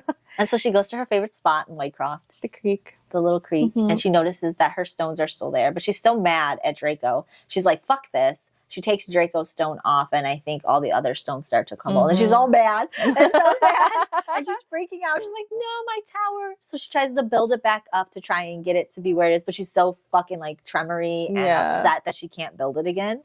And she goes and lays in the reeds. Yeah, and like curls up in a ball and just cries. Inside the creek. Well, not yet. So she cries. She cries in the reeds first, and for like a moment, she has a moment of cry there, and then she sits up, and I think she starts drinking, noting that she didn't eat anything. Yeah. So it's probably gonna hit her really hard. She's like, I heard a rumor somewhere that if I used a straw, it would get me fucked up faster. So she grabs her little straw. She also makes note that like nobody. She's like nobody's around her. She's got enough time to get drunk and cry and sober up before anybody goes looking for her. Yeah, and she even puts privacy wards up and all this other shit so she could be alone. Left alone to have a breakdown. Yes. She just wants her moment. That's all she does. And we all can relate to that. Like, this is the first time she's like fully going to let herself break down. She wants to drink. She doesn't really do this. And so she does. And then that's when she walks into the creek with her drink. And she sits in the middle of the creek crying. But before the end, I want to just point out that she's again thinking about, because obviously this is what's causing her to be emotional. She's again thinking about how Draco was provoking her. And she even says right here that it was low, even by his standards, to have done that. Maybe he was actually concerned that she was going to die. I'm like, girl, the answer is right there. Yeah, that's the answer. Yeah, he's pushing you so you could fight so that way you don't die. Because he even says, if you die, I'm going to miss you. Yeah. He said that like 2 nights before that. Yeah. So like, here you are. He's telling you this. He's trying to get you to fucking do something. And you're just sitting there like, no, I won't hurt you. I won't hurt you. And it's like, why is he so mad? Yeah. Ding, ding, ding, ding, ding. Yeah. Here it is. This is why he's so mad, girl. Come on. So anyways, so she's crying in the river and spazzing out. And then she's like, I don't even care that I'm being pathetic, is what she says. Yeah. Because she is. She's being pathetic. And randomly, she hears a voice. And the voice says, the fuck you doing, Granger? That's the end of the chapter. I love it. The fuck you doing, Granger? And we know who it is. We know who it is. Yeah. Could you imagine? You're getting caught by him? Like, you're sitting in the middle of a creek crying. You're drunk. Yeah. That's embarrassing. Yeah. But she did, like, I would say that she earned this, even though she's obnoxious. Like, she you know, she deals with a lot. She's a healer. She's dealing with this, like, mind situation that's going on, this mind game that they're playing. And she just wants to sit in the creek by herself. Oh my God. So that that ends that chapter. But it's hilarious because like we already know, but what's going to happen next is hilarious. Yeah. It's fucking hilarious. I mean, this is hilarious right here, but yeah. It's a great place to end though. Yeah. We've been ending like perfectly on cliffhangers. It's I love it. But yeah, so that's the end of this episode. We'll be doing, what is this? 11 through 15. Yes. Flashbacks 11 through 15 next time. Of course, we're on all the socials. We're on Instagram, TikTok, Are there others? Facebook, and we're also YouTube, Spotify, and Amazon Music. Yep. And if you're listening to us, we are on YouTube as well. Yeah. So thank you for joining us. We can't wait to see you next week. Bye.